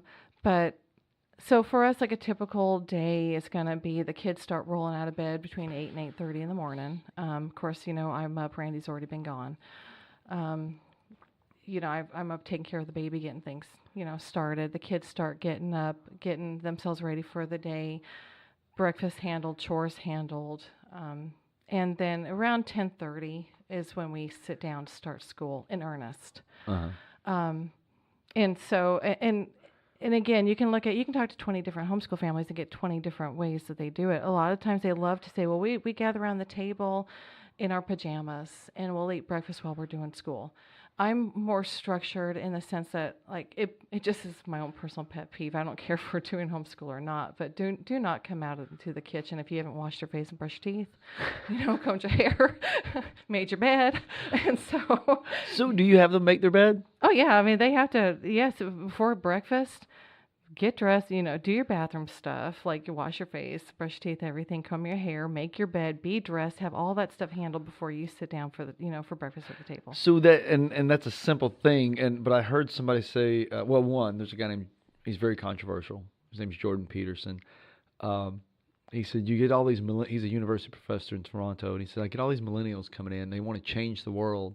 He's like, dummy, you can't even make your bed. Right, right. Go make your bed first. Make your bed. Let's Right. take care of your world first before you come up with these grand ideas to change the world. And then there's another guy that I was listening to, and he said, one of the first things you got to learn to do is make your bed in the morning. Because you've already done one thing that 90% of the people in the world haven't done. See, and that's just amazing to me to think. To me, it's so basic. Make your bed, comb your hair, clean, make sure your room is, picked up throughout the day. Yeah, the girls, they'll go, in the room and play, and kids share. We stack kids. What can I say? Right now we have a 3-bedroom house. The house that we came from when we just had 5 kids was a 2-bedroom, 1-bathroom house. And then when I was expecting Luther, our 4th child, Randy took the sunroom, finished it for us, and made it into a bedroom for me and him. So when we got our house we have now, it's like big because we have 2 bathrooms. Oh, wow. But yeah, currently we have, 3, we got the girls in one room, the 3 boys in one room. There are people listening to this that's got 2 kids that think they got 2 kids, they got a 3-bedroom, 2.5 bath house, and they think it's too small. I know, but my grandfather always said that more people usually have more house than they'll ever, really need, but... So yeah, we have, of course, and the baby. He didn't meet you guys, right. did he? The baby always stays with us in our room until they get bigger. But Right. so that's what we start school around 10:30. go for a couple hours, break for lunch, which means, Randy comes home every day for lunch. Everybody eats, we get cleaned up, the kids go out and play. Of course, the older kids, they don't play so much, but there's always somebody who's older who will go out and watch the little ones, or just they do their own thing. Put the younger kids back to bed by around 3 o'clock, and then we reconvene again until like 3 to 5:30 or 6. 5-ish. Yeah, 5-ish. And until Randy comes home, and then when Dad's home, then we pick up the kitchen table, all the stuff that's around the kitchen table, get ready to have dinner. So do the older ones teach the younger ones? Sometimes, yes. Yeah. I have Quentin, now that he's graduated, especially, and he's waiting to start his college. Hopefully in January is when he's on a waiting list right now. But so when he's not working, then a lot of times he helps babysit or run errands. Harrison, in between, if there's something, he does independent work. He's in 8th grade. But maybe he's waiting on me to help him show something, and maybe I need to feed the baby, and so can you please help Luther with a math lesson? Oh, wow. Or do, help him read something here or there, or can you please explain something to Leanne if she needs help with a particular word in science, if I can't do that. So, there's, and like with Leanne, she's in 4th grade now, she's 10. I'm teaching her or training her slowly, it's this process, to start to learn things on her own and to be less reliant on me sitting next to her to teach her everything, and her to be able to say, this is my assignment, I open my book, I read what I'm supposed to be reading and answer the questions. I come back in, I grade the work. If she's blowing through it and getting everything mostly correct, and they always have to do the corrections, then I know that she's retaining, we discuss things. But if half the stuff's wrong, I'm like, okay, let's go back through this lesson, sit down, and I'll go over it with you. So I asked this of a few parents. What age did your kids learn to read? Or do you know? It's a transition of time. So like Luther is learning how to read now. He's 7 and in 1st grade. I started him when he was 5 in the book. We have a book that I love. It's Teach Your Child to Read in 100 Easy Lessons. Mm-hmm. It's very familiar to a lot of homeschool parents. Again, there's so much curricula out there, and homeschool families, you're going to have families out there who are very much like, I only use this to teach my kids how to read, or I only use that, or I've tried numerous different things. For me, what I love and use is that book. And so we start them around 5 years old or so. Well, the reason I ask work is through the book. My ex-wife and I, someone asked us about our kids one time when they learned to read, because they read very well, and they were always ahead in their testing and reading. Right. And I remember us looking at each other thinking, I don't know. From the time my daughter, I didn't grow up in a reading family. And it wasn't until I got to college that I really found a love of reading. My ex-wife grew up, and if I say wife, I'm interchangeably ex-wife. For those of you out there, I'm not married. She grew up reading with a love of reading, and I knew the value of it. So I always encouraged having books, and my daughter having a book, and she always had a book. She's always flipping through a book, and you'd read her this book, and I don't know if she was reading it or she just had this book memorized and she could tell you the story, but I don't know when she learned to read. Right. To me, she's always read. And the same thing with my son, because, he was 4 years younger, and of course she's a girl and he's a little boy, and she's reading to him, and I'm reading to him, and mom's reading to him, and all of a sudden he's reading. I don't know when they learn to read. It was just part of their life always. Right. It does. It just becomes, part of it. Like Leanne, I can say she was mostly independent reading by 3rd grade, but last year. 2nd grade, I still would sit and help her with a lot of, like, put your finger under, the sentence, and let's work through it together. But by 3rd grade, I'd say last year, she was mostly independently reading, and now she's got 4 or 5 different books, burning at once, like Little House on the Prairie, Rachel Yoder, which is an Amish series about a little girl and all the antics that she gets into, and a horse chapter book about a girl who rides horses. And so she's got 3 or 4, and then, of course, what she picks up here at the library. Quentin, same kind of thing. Quentin can read like 5 different Donald Trump books, and then an Ayn Rand book, and then he's right now he's working his way through Godfather, and so it's wow. yeah, so he's got several different ones. Harrison isn't as interested in reading all the time, but he's starting to pick it up more. I still always encourage. He's a good reader. It's just that his interest is more in designing and building. He's got more of that engineering like my dad has. So that's where, like, if he has his free time, Quentin, for free time, he'll crack open a book with a cup of coffee or tea. Harrison's free time is, what can I design and build? Well, so it's just, it's just a and you difference. encourage that. What your kid's interested in, you encourage, Right. and you don't try to push them. It's that, was it a proverb or a psalm? Raise up your child in the way they should go, and they will not turn from it. Proverbs 22, I want to say. I can't remember the exact verse, but I think it's chapter 22. Yeah, and it's basically your child will have a natural bend, Mm-hmm. a natural thing that interests them. Encourage that. Right. It may not be something maybe you want your son to be a doctor, Mm-hmm. but he's got this bend toward design and construction. Well, encourage that and let him go that way. Right. That's pretty cool. My son, when he was in elementary school, they had to do book reports, and he got really into the Harry Potter series. And the wife was into it, the daughter was into it. I never got into reading fictions and stuff like that. So that wasn't one of the things that I read a lot of, but they did. So we had all those books. Right. And the big one came out. I don't know the name of it, but the great big Harry Potter book came out. Levi's got it in his backpack constantly, and it's on his desk, and the teacher's going around finding out what everybody's going to do for their book report, and that was the one he wanted to do his book report on. And she'd stopped at one of the girls nearby and asked her, and she mentioned that book. Mm-hmm. And she says, no, the book's too big. It's going to take you too long. You can't do it. Well, she comes by to Levi, and she says, Levi, what are you going to do your book report on? He said, well, I was wanting to do it on this one, but you just told her she can't. And she said, oh, no, you can do it. You'll have that book read by the end of the week. And she knew Levi. He'd have it read by the end of the week. Now, when Levi was growing up, and I don't know if you've dealt with this with some of your kids, when he was growing up, my dad mentioned to me one time, he said, I think he's got some dyslexia. Mm-hmm. And so we kind of, not that I ever went and had him tested, because it wasn't so severe that it was a problem. Right. But it was, I would notice that when he's reading, he gets stuff transposed. Mm-hmm. And obviously he's getting frustrated about it. And I told him, I said, look, you just got to work harder. You do. You can either say, okay, this is a problem and I'm not going to read. Mm-hmm.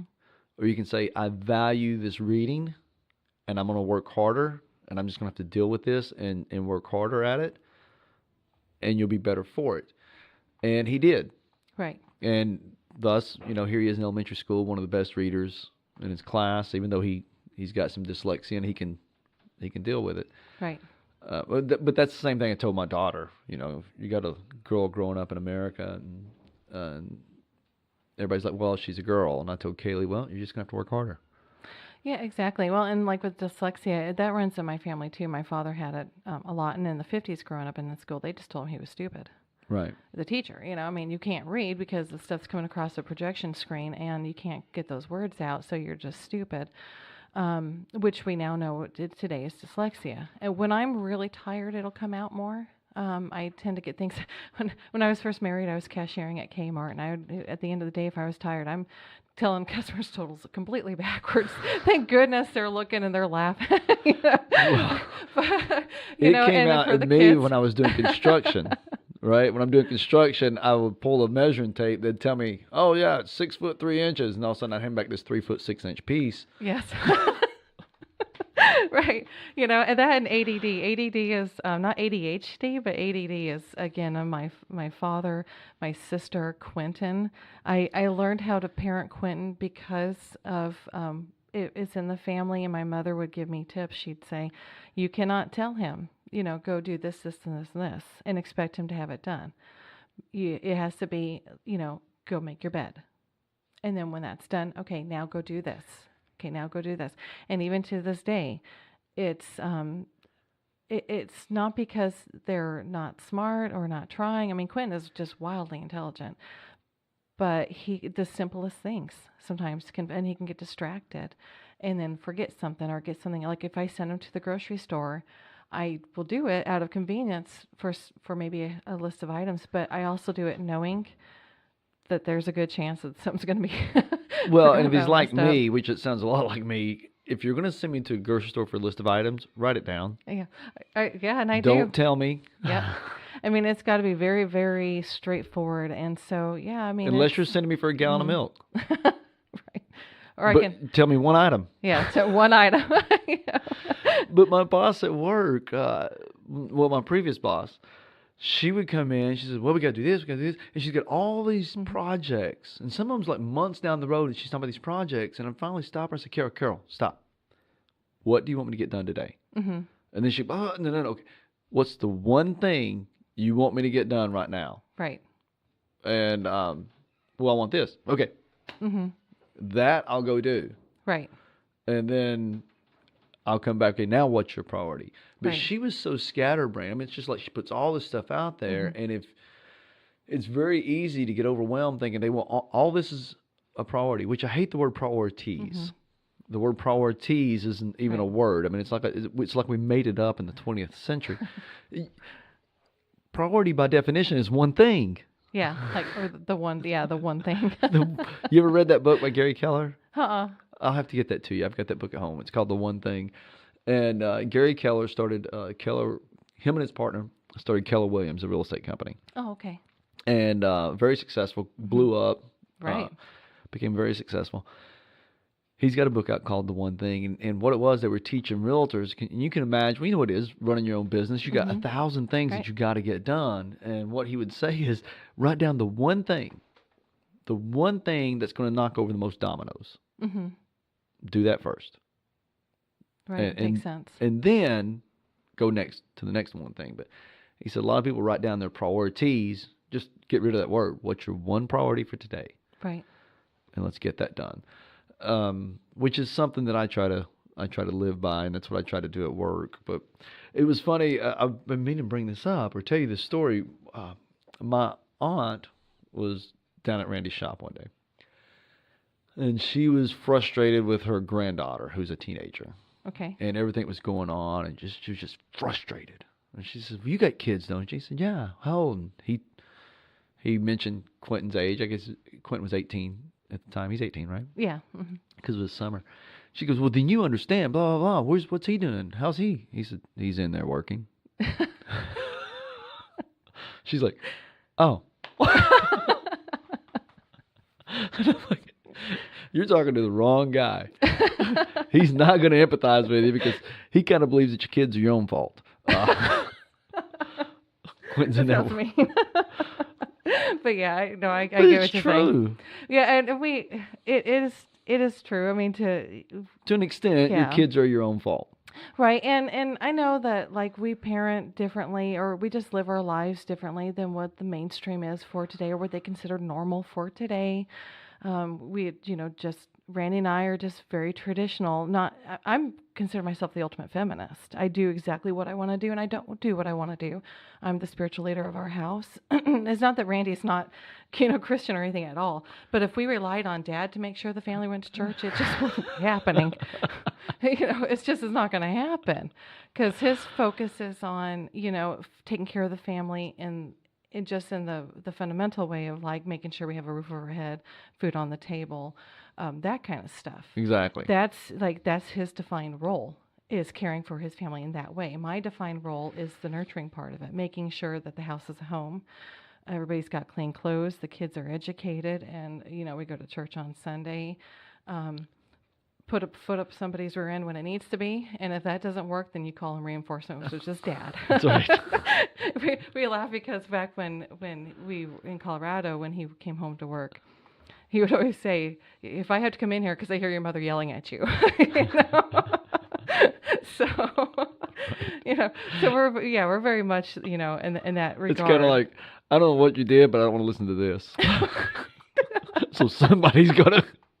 One of you did something because I'm tired of listening to this. Right, it is. It's very much. And my kids, they are all. We value their opinions, and they are all very individuals, and we want them to thrive. And we love our. It's so much fun. We were just talking about. It's so much fun having teenagers. Absolutely love it. I did too. I loved every phase of it, even the empty nester phase, which was a transition. I don't know if you'll ever go through that. Because by the time you're going through empty nester, you'll probably have grandchildren Hopefully, in the yeah. home and stuff. So you'll probably never go through the empty nester like I did. It's a tough transition. I was also going through a divorce at the time, so I'm going through empty lot going nester, a career change that was of no, just because of the economy at the time and everything was changing. Losing my marriage, I had a lot going on. But even the empty nester phase, I enjoy it. When I flew up to the Northwest here a while back and hung out with my kids, here they are adults. And one's married, one's dating. And just hanging out with my adult children was a totally different dynamic than hanging out with my teenage children, than hanging out with my preteen children, than hanging out with my, preschool children. And I love every bit of it. And so, even like, people's like, oh, the terrible twos. We didn't experience that. I don't know, maybe the fearsome fours. I had some of that, but I also think that was part. My daughter had been an only child. And then here comes Levi. Right. And he's completely different. She was the little girl that could sit in the corner with her Polly Pockets and ribbons and books, and not him.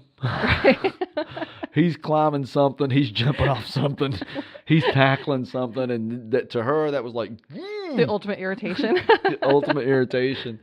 But those two, you see those two together, and they're tight. They're tight. I mean, they don't hang out a lot, but when you see them together, they're Right. golden. Yeah. And like what you said is absolutely true. We have, we're enjoying all the different phases.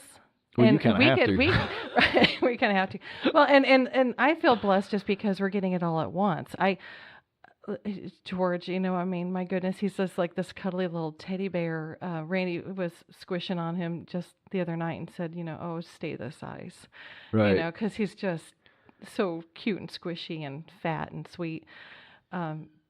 The But then he's over there with years, Quentin right. turning a wrench together, and he's like, Right. oh, stay right here. Right, and everywhere in between, and it's fun and fun and frustrating, and like he says, if they're either making you mad or making you laugh, we've had the terrible fours, the terrible twos. We have sometimes going on at the same time. Yeah. Josie and Opal right now. Opal's 2. She's screaming and growling about everything and getting in trouble for it on a regular basis.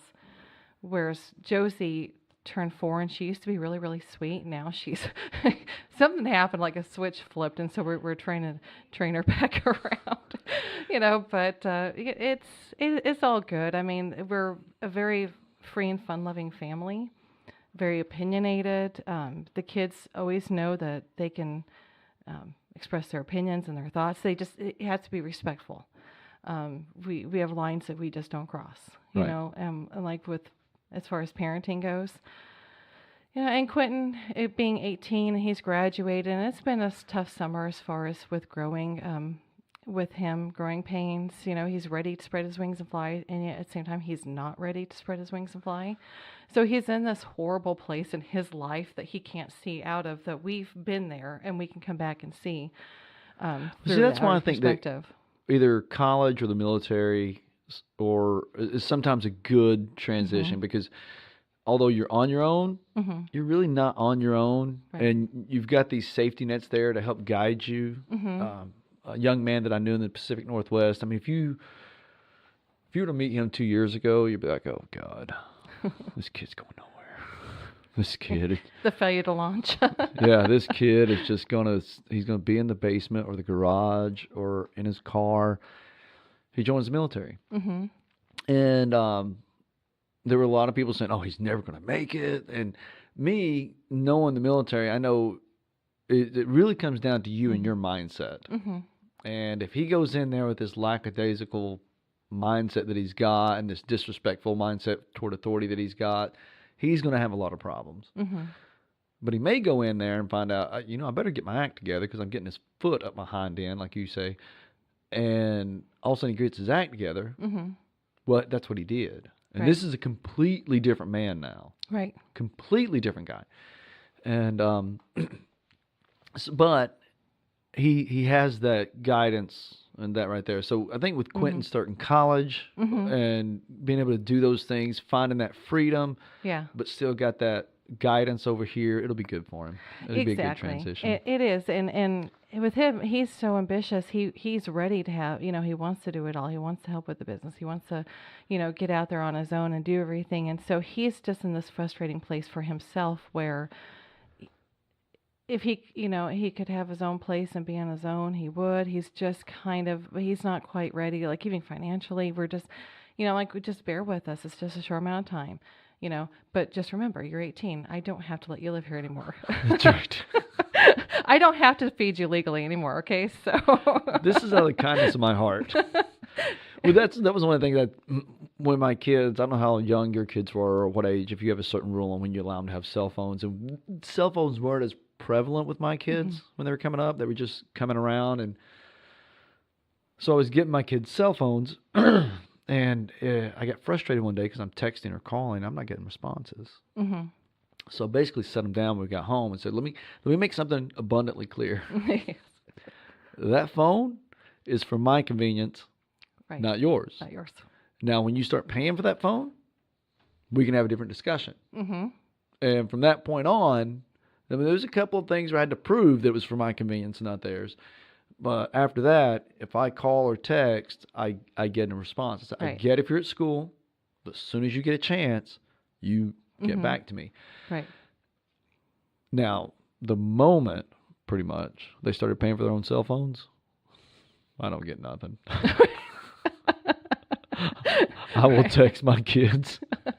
I will call them. I'll get voicemail. My son the other day, a few months ago, him and his mom and her husband were in a car wreck on I-5. Oh. And obviously they didn't call me. I'm 3,000 miles away. And so he calls his sister and leaves a voicemail. She calls back the next day and says, hey, do you guys still need help? He's like, that was 24 hours ago. We were in a wreck on the side of I-5. You're getting back in touch with me 24 hours later. But that really happened. But he's the same way. Now, what I have learned, if I want to talk to my daughter or my son, I text their significant other. So, well, the morning my dad died, I texted my son-in-law. He works midnights, and he was probably, I didn't know if he was at work or at home, but I texted him, hey, when you get a chance, I need you to call me. If I'd have sent that to my daughter, she'd probably woke up, got it, let's get some coffee, let's relax, I'm going to do some yoga. Okay, I'll see what's up with that. Yeah. Angelo got in touch with me right away. I did call Levi directly. He answered. Well, no, I texted him, but I also got in touch with his mother. She got back in touch with me before Levi did. I told her because I wanted her to be there for the kids. And plus, it was her father-in-law for 20-something years. So I want to let her know. And people found that weird that I contacted my ex-wife. I don't think so. There were some people that found that weird, and I'm just, why? But I mean, I guess it's good that you have an amicable relationship with her that you can do that. I mean, at I least put a at lot least of to work the into that. to that point. No, I put a lot of work into that. My son's girlfriend, when I was up there, my son-in-law and daughter had a cookout. They invited his mom and dad and aunt had come down from, is it Kelso? Well, I'm asking you like you know. But they come down from Yeah, it was Kelso. yeah, they come down from, well, it's the road you take to get to Mount St. Helens. But they come down from there to visit for the barbecue. It was one of my last nights there. My ex-wife and her husband came over, and we just all had a big barbecue and laugh, and I had some drinks, and people found that weird that we just do that. And then that my son's girlfriend mentioned to me, she said it's refreshing to see how well you guys got along. I mean, there was no tension there. It was just like everybody was okay. And I told her, I said, I put a lot of work into that. It wasn't pretty, and I wasn't the best ex-husband. and I wasn't the best person to divorce. I just wasn't. And I'm not saying that she was or wasn't. I'm just saying I'm very ashamed of who I was going through that. But I quickly come to the realization that I have a future with this woman, whether I like it or not. You share kids. We share kids. We're going to share grandkids. It's not like she just went away. Mm-hmm. We have a future going forward, and I can either do my best to make this the best future going forward, or I could just stay in this tension where we're going to graduation or we're going to weddings, and okay, you're over here, let's don't talk. I didn't want that. I don't want that tension for my children. Yeah, because it makes their lives miserable. Right. When everybody's having to walk around on eggshells, and I didn't want that. So I've put a lot of work in over the years to where her and I can have a decent relationship, and it's to the point now that we don't argue anymore. Used to, we would say stuff to bait each other. Right. We'd text each other and just things to bait each other to get into an argument or just try to upset the other person.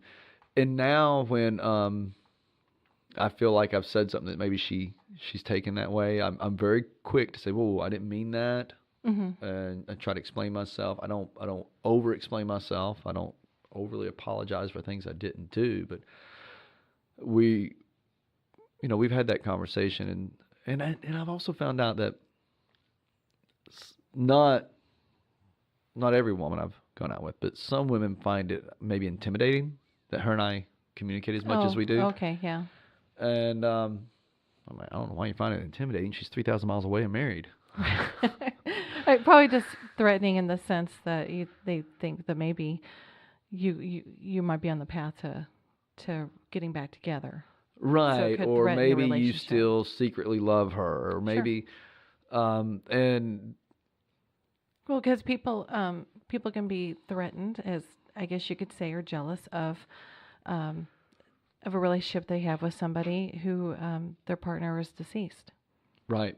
I mean, there is such a thing to that, where you can say you're jealous of somebody's ghost. Right, or you're still in love with them, and I wish you. And I think some of it is, I wish they loved me like you, or they want all their love. I don't know, but and her and I were talking about this, and I said, I just have to tell women, look, if that's a problem, then you need to go now, because I'm not going to cut off this that I've worked so hard to build. And but that's just, I don't know what got me on that tangent, but I'm on that tangent. That's all right. It's my podcast. I can do what I want. That's right. I It's can my go on a party. tangent. That's right. Have you ever been on a podcast? No, actually, I've never been. Have you enjoyed it? Yes. Good. But I always have people who don't. What are we going to talk about? Don't worry about it. Don't worry about it. Don't worry about it. It's just wherever the conversation. I listen to talk radio every day. Actually, and the kids by default end up listening to talk radio every day too. So I'm very familiar with talk radio. But no, I've never been a guest on any talk radio of any kind. Do you subscribe to any podcasts or anything? Uh-uh. Oh, you should look into it. And I'm actually not very familiar with, like, social media is not something that, like, we just got on Facebook when we moved out here.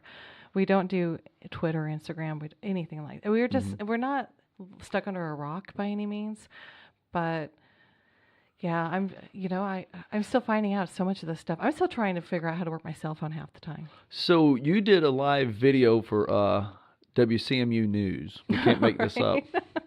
And you couldn't make that stuff up either. WCMU News was a fake news organization I made up called We Can't Make This Up News. Gets resurrected every now and then. That's right. And we started that because of Pigfoot. That's how you and I met. And for those that are not listening, if you heard the podcast, I think I've talked about it once before. Oh, in the first episode with Eric Morrow, because that's how I met Eric Morrow. A rogue pig or two, were running around downtown Athens. And next thing you know, we got this group of people hunting Pigfoot, trying to catch it. And it just blew up. And it blew up at the right time because city council elections was going on. A bunch of nasty stuff on Facebook was going on. And next thing you know, Eric Morrow and I and you joined us, end up in downtown and doing these live videos talking about Pigfoot. And all these people are coming out to watch us talk about Pigfoot. Which is the craziest thing. It became, I mean, in earnest, trying to catch these two pot-bellied pigs. Well, the one, there would be sightings. The other one, nobody ever knew what happened to it. But So, in earnest, yes, trying to catch the pig, but like the mayor said, there was so much good that came out of it. Yeah. And when we moved here, there was a lot of that city council fighting some toxic stuff that was going on. Yep. And I think that being, what was it, the summer or two after that? It was the second summer after that, after we moved here. It just was a breath of fresh air. I think it brought some humor, something to talk about. Some people got really annoyed They because it did. was taking up the town Facebook pages so much that they were like, "Oh, stupid pig." That's right. But it really, I think, truly did brought humor. People from out of state were following this. I know. I had people in the Pacific Northwest, obviously, that were following it. And they're just like, I can't believe that's going on. And then, of course, you had probably people in It made the Colorado that local was following news. it. It made the local news. I think Chattanooga came up and interviewed some people about it. It was a big deal. I've had people come up as late as this last summer when I was hosting Sounds of Summer. They would come up to me. One guy, he was running for city council at the time. Mm-hmm. He eventually withdrew his nomination, and he withdrew it before. He withdrew his candidacy, not his nomination, and he withdrew it before Pigfoot. But he was still hearing all this negativity that was going on, and he came up to me and says, "Dude, you won't know how much I appreciate you guys doing that Pigfoot thing." He said it took so much focus off the negative part of Athens and helped bring a lot of people together and focus around something that was innocuous as saving this pig, which eventually ended up getting hit by a truck. Sad story. Right. And then everybody's wanting to do these. I almost sound like a cold-hearted SOB here. Everybody's wanting to do this memorial Yeah, there were some. Yeah. like that, and I'm just like, it's a pig. Yeah. I think it was. Yeah, I know what you're talking about, and And it's not that I don't I like think it was animals, that but desire to try to keep the group together in a sense, or to keep something going. I think that had a But lot to do with it. It just died off when the pig died. The moment was there, and then it was gone. Right, and I was glad the moment. I was getting tired. I mean, it was Eric and I were talking about it while it was going, and I thought we can't keep this going. Yeah. I don't want to keep Eventually. this going. If we could parlay it into something else, maybe, but not with this much energy. I mean, I'm working a Right. full-time job. I have. Exactly. Well, that's how we were too. People would joke, well, the grass hasn't been mowed in a week. Yeah. You're working full time and then go on off a meeting, and it was a blast. But you know what? A lot of that stuff is because it just happens organically.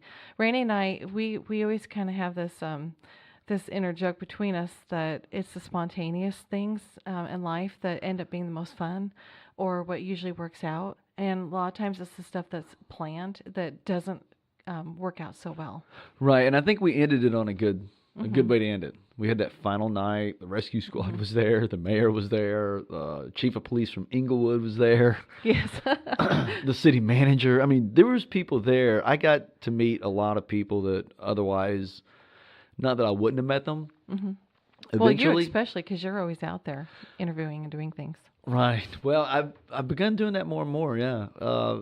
That's also where I got started doing the 365 things. Was because of that. Because everybody's always, when I moved back here, the number one thing I always heard was, "There's nothing to do around Athens." And I thought there's more to do here than when I left in the 90s. You know? Yeah, I hear that too, or there'll be comments pop up that say, "Well, there's nothing here for teenagers." Well, what are you talking about? Their dairy barn. Have you seen the dairy barn when it's open? I mean, it's full of kids, and the movie theater. There's bowling. What happened to just cruising? I don't know. I mean, Well, they banned it. oh, okay, they banned it. Okay. So when I was in the 80s, yeah, I was in the 80s. When I was a teenager in the 80s, you know where Big Lots is? Mm-hmm. I think at one point there was a Walmart and a Kmart, but whatever it was then, we would go. All the cars would go there, and you'd see, and literally just drive around that circle. Mm-hmm. You drive, you go down past whatever that grocery store is now. You take a left. Then you take another left, and you go by McDonald's, and you take a left, and you go back up, and you go, and then somebody be going the other direction, right? And so people would just sit there in your cars, and you just drive around this circle, and you might pull over in the middle and park, and there'd be groups of kids over there talking and laughing and hanging out, and there was an arcade, I think, where the Chinese restaurant or maybe Okay. the laundromat is now.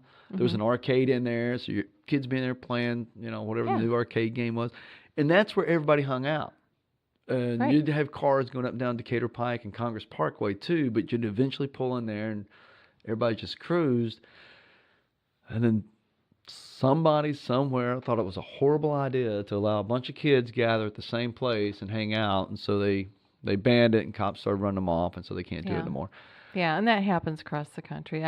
Come to think of it, I do think, if I recall, that's been banned in Colorado and several places too. And and I understand. I guess like if they're clogging up the streets and making it hard for people to travel, I understand that. But I think it was the businesses time, were like, hey, these kids can't. Kmart's not getting any business, but McDonald's in the arcade sure was. Well, when we were growing up in our town, which was very similar in size to Athens now, in fact, it's actually was a lot smaller in the sense it didn't have nearly the amount of businesses. Mm-hmm. But we'd all hang out at the Burger King, like maybe after Friday night football. There's a big group of kids. Yeah. Go over and hang out and and just have fun, sit around, talk. A lot of kids would go down to the pool hall. I didn't do that, but I know my sister did, and a lot of other kids would go. And so, or else you'd hear somebody's having a party out in the cornfield at so-and-so farmer's house, and so like one time I went out there with a girlfriend and, we're in our cheerleading uniforms, don't get caught. If you get caught in your football and cheerleading uniforms, you're going to get kicked off the team, kind of a thing. But and there's nothing going on, at least nothing. Now, I don't want to say, like, I'm sure that someplace. You're sure somebody had something going on, but nothing with you, nothing illicit. And it was not in your face, at least. So, and of course, I understand, like Randy always tells me, well, you're naive. There's a lot of things happening that you don't see because you're not looking for it. And that's true. That is true. But, I never saw anything. We'd all pull out there, pickup trucks and cars, and kids are just talking. And you got, either country music or else it was like Aerosmith or Def Leppard and stuff, right? Lights are on and you're in a cornfield and you're just hanging out and you're talking. And there might be multiple conversations happening at once. But, like I said, it's not that there weren't things happening. I didn't see it.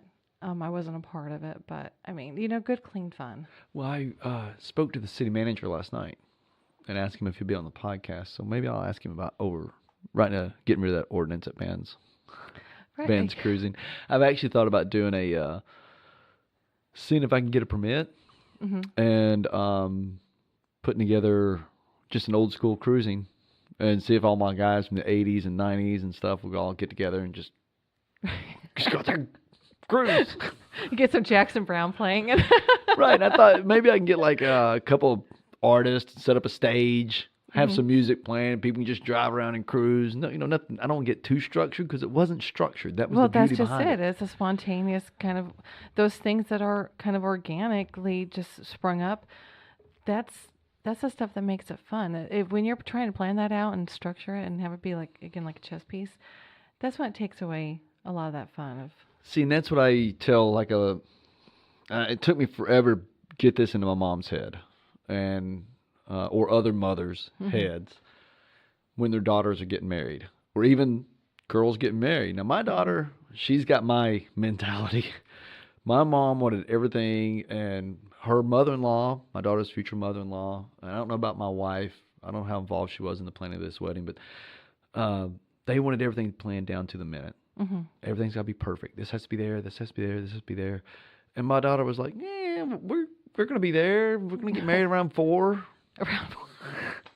Yeah, the wedding just started around 4. And we're going to do this. And, Mom just had this grand idea of this Southern wedding. Mm-hmm. Just beautiful and everything planned, everything in its place, certain glasses and dishes. Kayla and Angelo order a pizza food truck. So there's a pizza food truck parked at the property. That was the wedding meal, right? They had beer kegs and a bunch of stuff over here and random cakes. And what's funny is that it's like looking back now, I don't regret my wedding at all. But as you age, like if I was to replan my wedding now the way I am, I would have it at a different time of year maybe. try different things, have a different type of wedding cake. It's funny though. I mean, I was kind of like that. I was more like my mom, and she even just now, she's God love her, and she's going to hear this because I'm sure she'll want to listen to this podcast. And Mom, I'm not picking on you. Just full disclosure, disclaimer. This is not. I'm just being honest. And like she was just saying, she's starting to learn to in herself to maybe let go a little bit about some of the detail planning, like when it comes to holidays or just anything like that. Whereas like with me, for my wedding, it was, well, what flowers do you want? Your aunt, she's like an aunt to me because she's my mother's friend since junior high. She's making my flowers, and she's a florist by, that's her craft and stuff. And so she's going to make my flowers. And, well, what do you want? Surprise me. Yeah. What colors do you have? I don't really have colors. Multi, like it's multi a color. Color would be surprise good. me. Yeah. My another aunt, she said, well, I found this thing at Michael's, and I really want to make these centerpieces for you. And does it? And I was like, yeah, go for it. Surprise me. And so, and I kind of planned my like wedding as far as making sure. You had a minister? Yeah, right. Well, just like the timing of getting down the aisle, Right. Like, okay, bridesmaid walk down to the music at this time, bridesmaid too. And it's kind of funny because then afterwards, for a while at our church that we were, our Lutheran church in town, I was a wedding coordinator for a few years. But boy, you can get a lot of stories with that too. Well, and like I just did this wedding up in Tacoma. My cousin got married, so that's the reason I flew to the Pacific Northwest, and then I stayed and visited my kids for a little bit. But the bride and I were talking, and she was asking about all these details, and we were going over the details of it. And I said, okay, now listen, you've got all these details planned. Not everything's going to happen the way you want, but it's going to happen. Mm-hmm. And I want you to focus on the memory of the day, not the memory that this person was like 10 seconds late. Mm-hmm. Right. Or the flower kid waited to the last minute to dump all the flowers. Mm-hmm. Just enjoy the moment. And that's the way my daughter's wedding was. And she just went into it with a very much, hey, right. We're going to get married around 4. Because that's what really matters. And if you get too hung up, there's, like I said, I mean, there's some stories. I mean, there were some rip-roaring fights. At one time, I had to threaten to call the police. And, and it shouldn't be like that. It shouldn't. And families just get so upset. But this is what I try to tell young families when it comes to the holidays and Christmas or even vacations. Mm-hmm. Focus on creating the memory. Don't focus on the details. Don't focus on, okay, I got to get them this gift. Or we've got to be at my mom's at this time, and we've got to do this, and we've got to do that. Don't focus on that. It just adds stress. It just adds stress. And what I always encourage them to do is think back to your favorite Christmas memory. And I'll usually have them tell it to me. And I'll say, okay, that had nothing to do with the gift. Mm-hmm. That had nothing to do with, it was a memory. Mm-hmm. That's what you got to focus on. That's what we try to do with my children. Now, I know there's a guy at work. He was telling me, him and his wife, they try to do both families at Christmas. You got to go here. My mom's got this that she has to have done every Christmas. Then we go over here and we got to do this every Christmas. And I said, dude, you're married. Create your own traditions. Mm-hmm. Create your own memories. I said, because here's what's going to happen. You're going to have a grandbaby. Well, not you're going to have a grandbaby. You're going to have a baby. Mm-hmm. And then now you've just added a whole new dynamic that they're all going to have these demands on you. Mm-hmm. And it's just going to make stress for you. You got to do what I did is the wife and I just finally went to our parents and said, look, Christmas Day is ours. Right. It's ours. If we get a chance to get over there, we will. And you're welcome to come over here. But Christmas Day is ours. Mm-hmm. And I was not going to stress about it. Well, that forced them to rearrange their schedules or to rearrange their traditions, but this was our tradition. I always had to wake my kids up on Christmas morning. We do too. Isn't that weird? We're night owls. Our family, we have some kids. They will wake up earlier in the mornings, but just in general, we tend to be more night owls and then sleep in later. So like you might say, oh, well, 8 o'clock, are you kidding me? That half the day's gone. Yeah, well, not when you've been up till like 2:30 or 3 in the morning the night before. That's right. But yeah, it's true. I mean, we'll be like, okay, well, the coffee started. The Santa Claus stuff is still out here. Better go wake him up. We always had to as well, and the wife and I always found that weird because we were always like, just can't wait to wake up on Christmas morning. But my kids are like, oh, you go wake them up. Okay, I'll be on in a minute. She's like, it's Christmas morning, you dummy. Well, it's true. Like one time, my father, when I was a kid, he set up the video recorder on the big tripod, and this is back when, It was huge. the cameras are like a TV cameraman camera, but he had it all set up in the living room, pointed toward the Christmas tree and the stuff. And I guess I don't know when he did this. Tonight after we went to bed, or he set the alarm to start recording at some point. Hours and hours and hours of recording of nothing but the tree. Because we ended up sleeping in on Christmas morning, and it was just hours of videotape of just nothing but the tree. Somebody sitting there just drinking a cup of coffee, watching a tree. He wanted to record that moment when we got up and saw whatever it was that we got that year for Christmas, and it just the tape ran out, and there was nothing, but the tree. Well, it's been 2 hours. How's that? That's amazing. It goes by that quick. I know. A lot of people don't understand it. As one of the gals I got coming up on the podcast is a girl I went to high school with, and she says, I'm not that interesting. What are we going to talk about? I said, it's been 30 years. I'm sure we'll find something to talk about. We'll find something to talk about. Well, this has been a real lesson for me. I mean, although I was somewhat familiar with homeschool, you really opened up my eyes to a lot, and I hope there's some people out there who are maybe deciding if they want to get in touch with you and have questions. They just find you. I'll link to you in this, but they can just get in touch with you via Facebook. Oh, sure, yes, and yeah, I mean, I'm happy to help anybody who who has questions. There's every day on Facebook we see there's families, people posting, I just pulled my kids out of public school. We can't do this anymore. I'm starting homeschool next week. What do I do? Well, one thing I found is even the public schools have study-at-home programs now. Yes, they do. Mm-hmm. And although I guess in one sense you can say, well, that's not homeschooling, but it really is. You still have to be there. You have to make sure your kid's doing this lesson. You have to instill some discipline in this child. I think in some ways it probably requires more discipline.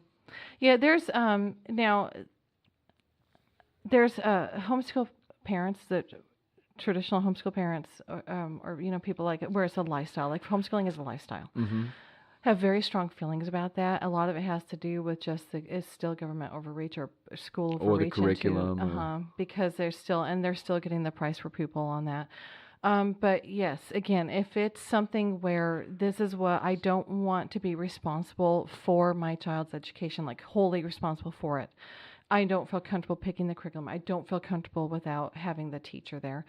But yet, maybe, they need to be But I don't want home. my kid in this environment. Right, for whatever reason, multitude of reasons. The young man that I know that's doing it in Washington right now, it has nothing to do with his mother's view of the school environment or anything like that. It's just that he wasn't thriving. He wasn't doing well in that situation. He was constantly getting mixed in or pulled into these groups of kids he shouldn't be mixed in and pulled into.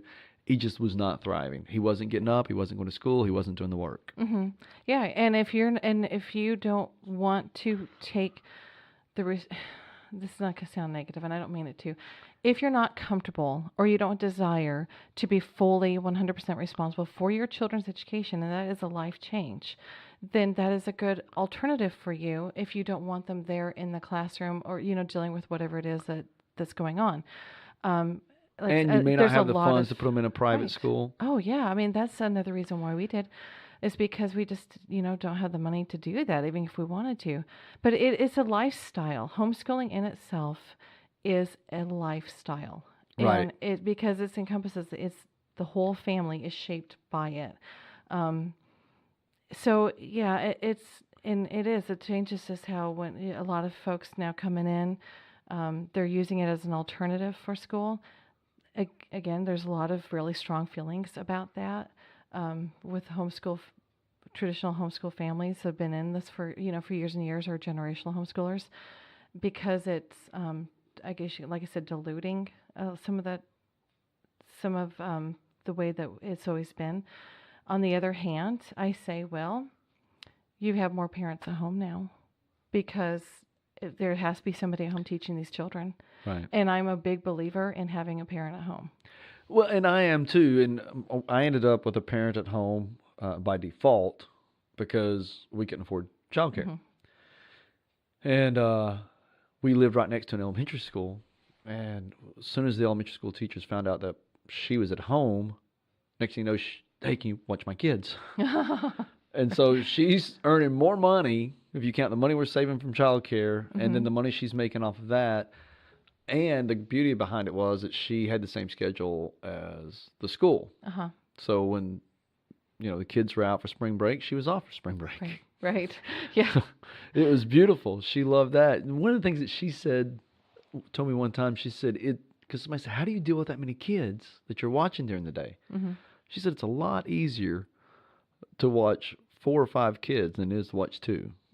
Yeah. I know. I get that too. Like, how can how do you deal with it? How do you teach multiple grades? How do you do this? Well, one, we're very, very big on being consistently with consistency and routine and structure and schedule, but not to the point of like it's going to strangle you, but to the point that it helps to make things flow. But actually, it's like adding an ingredient to the pot. The more we have it doesn't actually make it harder. It's in a lot of ways it makes it easier. That's what she said. It makes it a lot easier because they're all watching out for each other. They're entertaining each other. She loved doing it. She would have had multiple children if I'd have been on board. I wasn't, but that's a discussion for another time. But if I have an author coming on here shortly, we're just trying to schedule some time.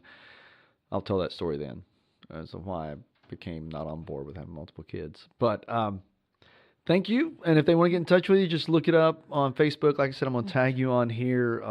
Again, Randy's not a paid advertiser. I don't have a paid advertiser. But if you're in Athens, you're looking for a good auto mechanic, I highly recommend stopping down there. And they're open from 8-ish to 5-ish. 8-ish to 5-ish. And our new sign says something to the effect of it's fast service as long as it takes. As long as... See, that's the thing I love about Randy. You just get this dry sense of humor. You'll be sitting there talking to him, and then all of a sudden you're like, he said something pretty funny. That was really funny. Now, what are you guys going to do today, rest of your day? Well, we're remodeling. Our house is a big remodel project, but we need to take a 3-bedroom, 2-bathroom house and create 4 bedrooms. And so, because the baby's to the point where he's going to have to go into a crib soon, and we don't have a place to put him except for the laundry room. Yeah. And so we stick him in the dryer, just leave the door open. So we are to that point where we're closing up windows, opening windows, redoing floors, gutting a bathroom. So that's what we're working on. Well, I'm really struggling. I don't know what I'm going to do today. One, I want to get a pedicure. I walk around steel-toed shoes all the time. And for you guys out there that are like, you getting a pedicure? Dude, try it out. Just try it out. You'll thank me. There's the 411 yard sale going on right now. I don't know if you know anything about that, but annually this time of the year, there's just people all up and down 411. They do a yard sale down there, and you just drive up and down, and it's just all the way down. I don't know how far it goes. I think it's multiple states. Wow. And then there's the Arts and Crafts Festival in downtown Etowah. That's going on. And it's like you said, there's so much to do around here. If people would just get out of their daily routine and just go explore. Mm-hmm. I mean, whether it's the Eureka Trail, whether it's right here behind the library that we're at, this little wetlands project, just go walk through there. It's absolutely serene and beautiful. To festivals. I mean, I think last weekend was the Muscadine Festival. There was so much going on last weekend. Yeah, there's stuff going on. And like down Chattanooga this week, we're going to the Shriners Circus. Oh, wow. Loved it. They were in Denver, we absolutely loved it. They were much more affordable than Barnum and Bailey, but of course that's been ran out, because can't hurt the animals and stuff. That's another topic for another time. That's another topic. Like, not going to go there, but but Shriners do a wonderful circus. What made me sad was I haven't thought about the Shriners, I always wanted to be a ringleader. Yes. And so, the Shriners are down there at Camp Jordan Arena down in Chattanooga this week, and we're going to go because they do a wonderful circus, and it's very affordable for families. Wow, that'd be good. All right, well, thank you. I'll talk to you guys later. Bye.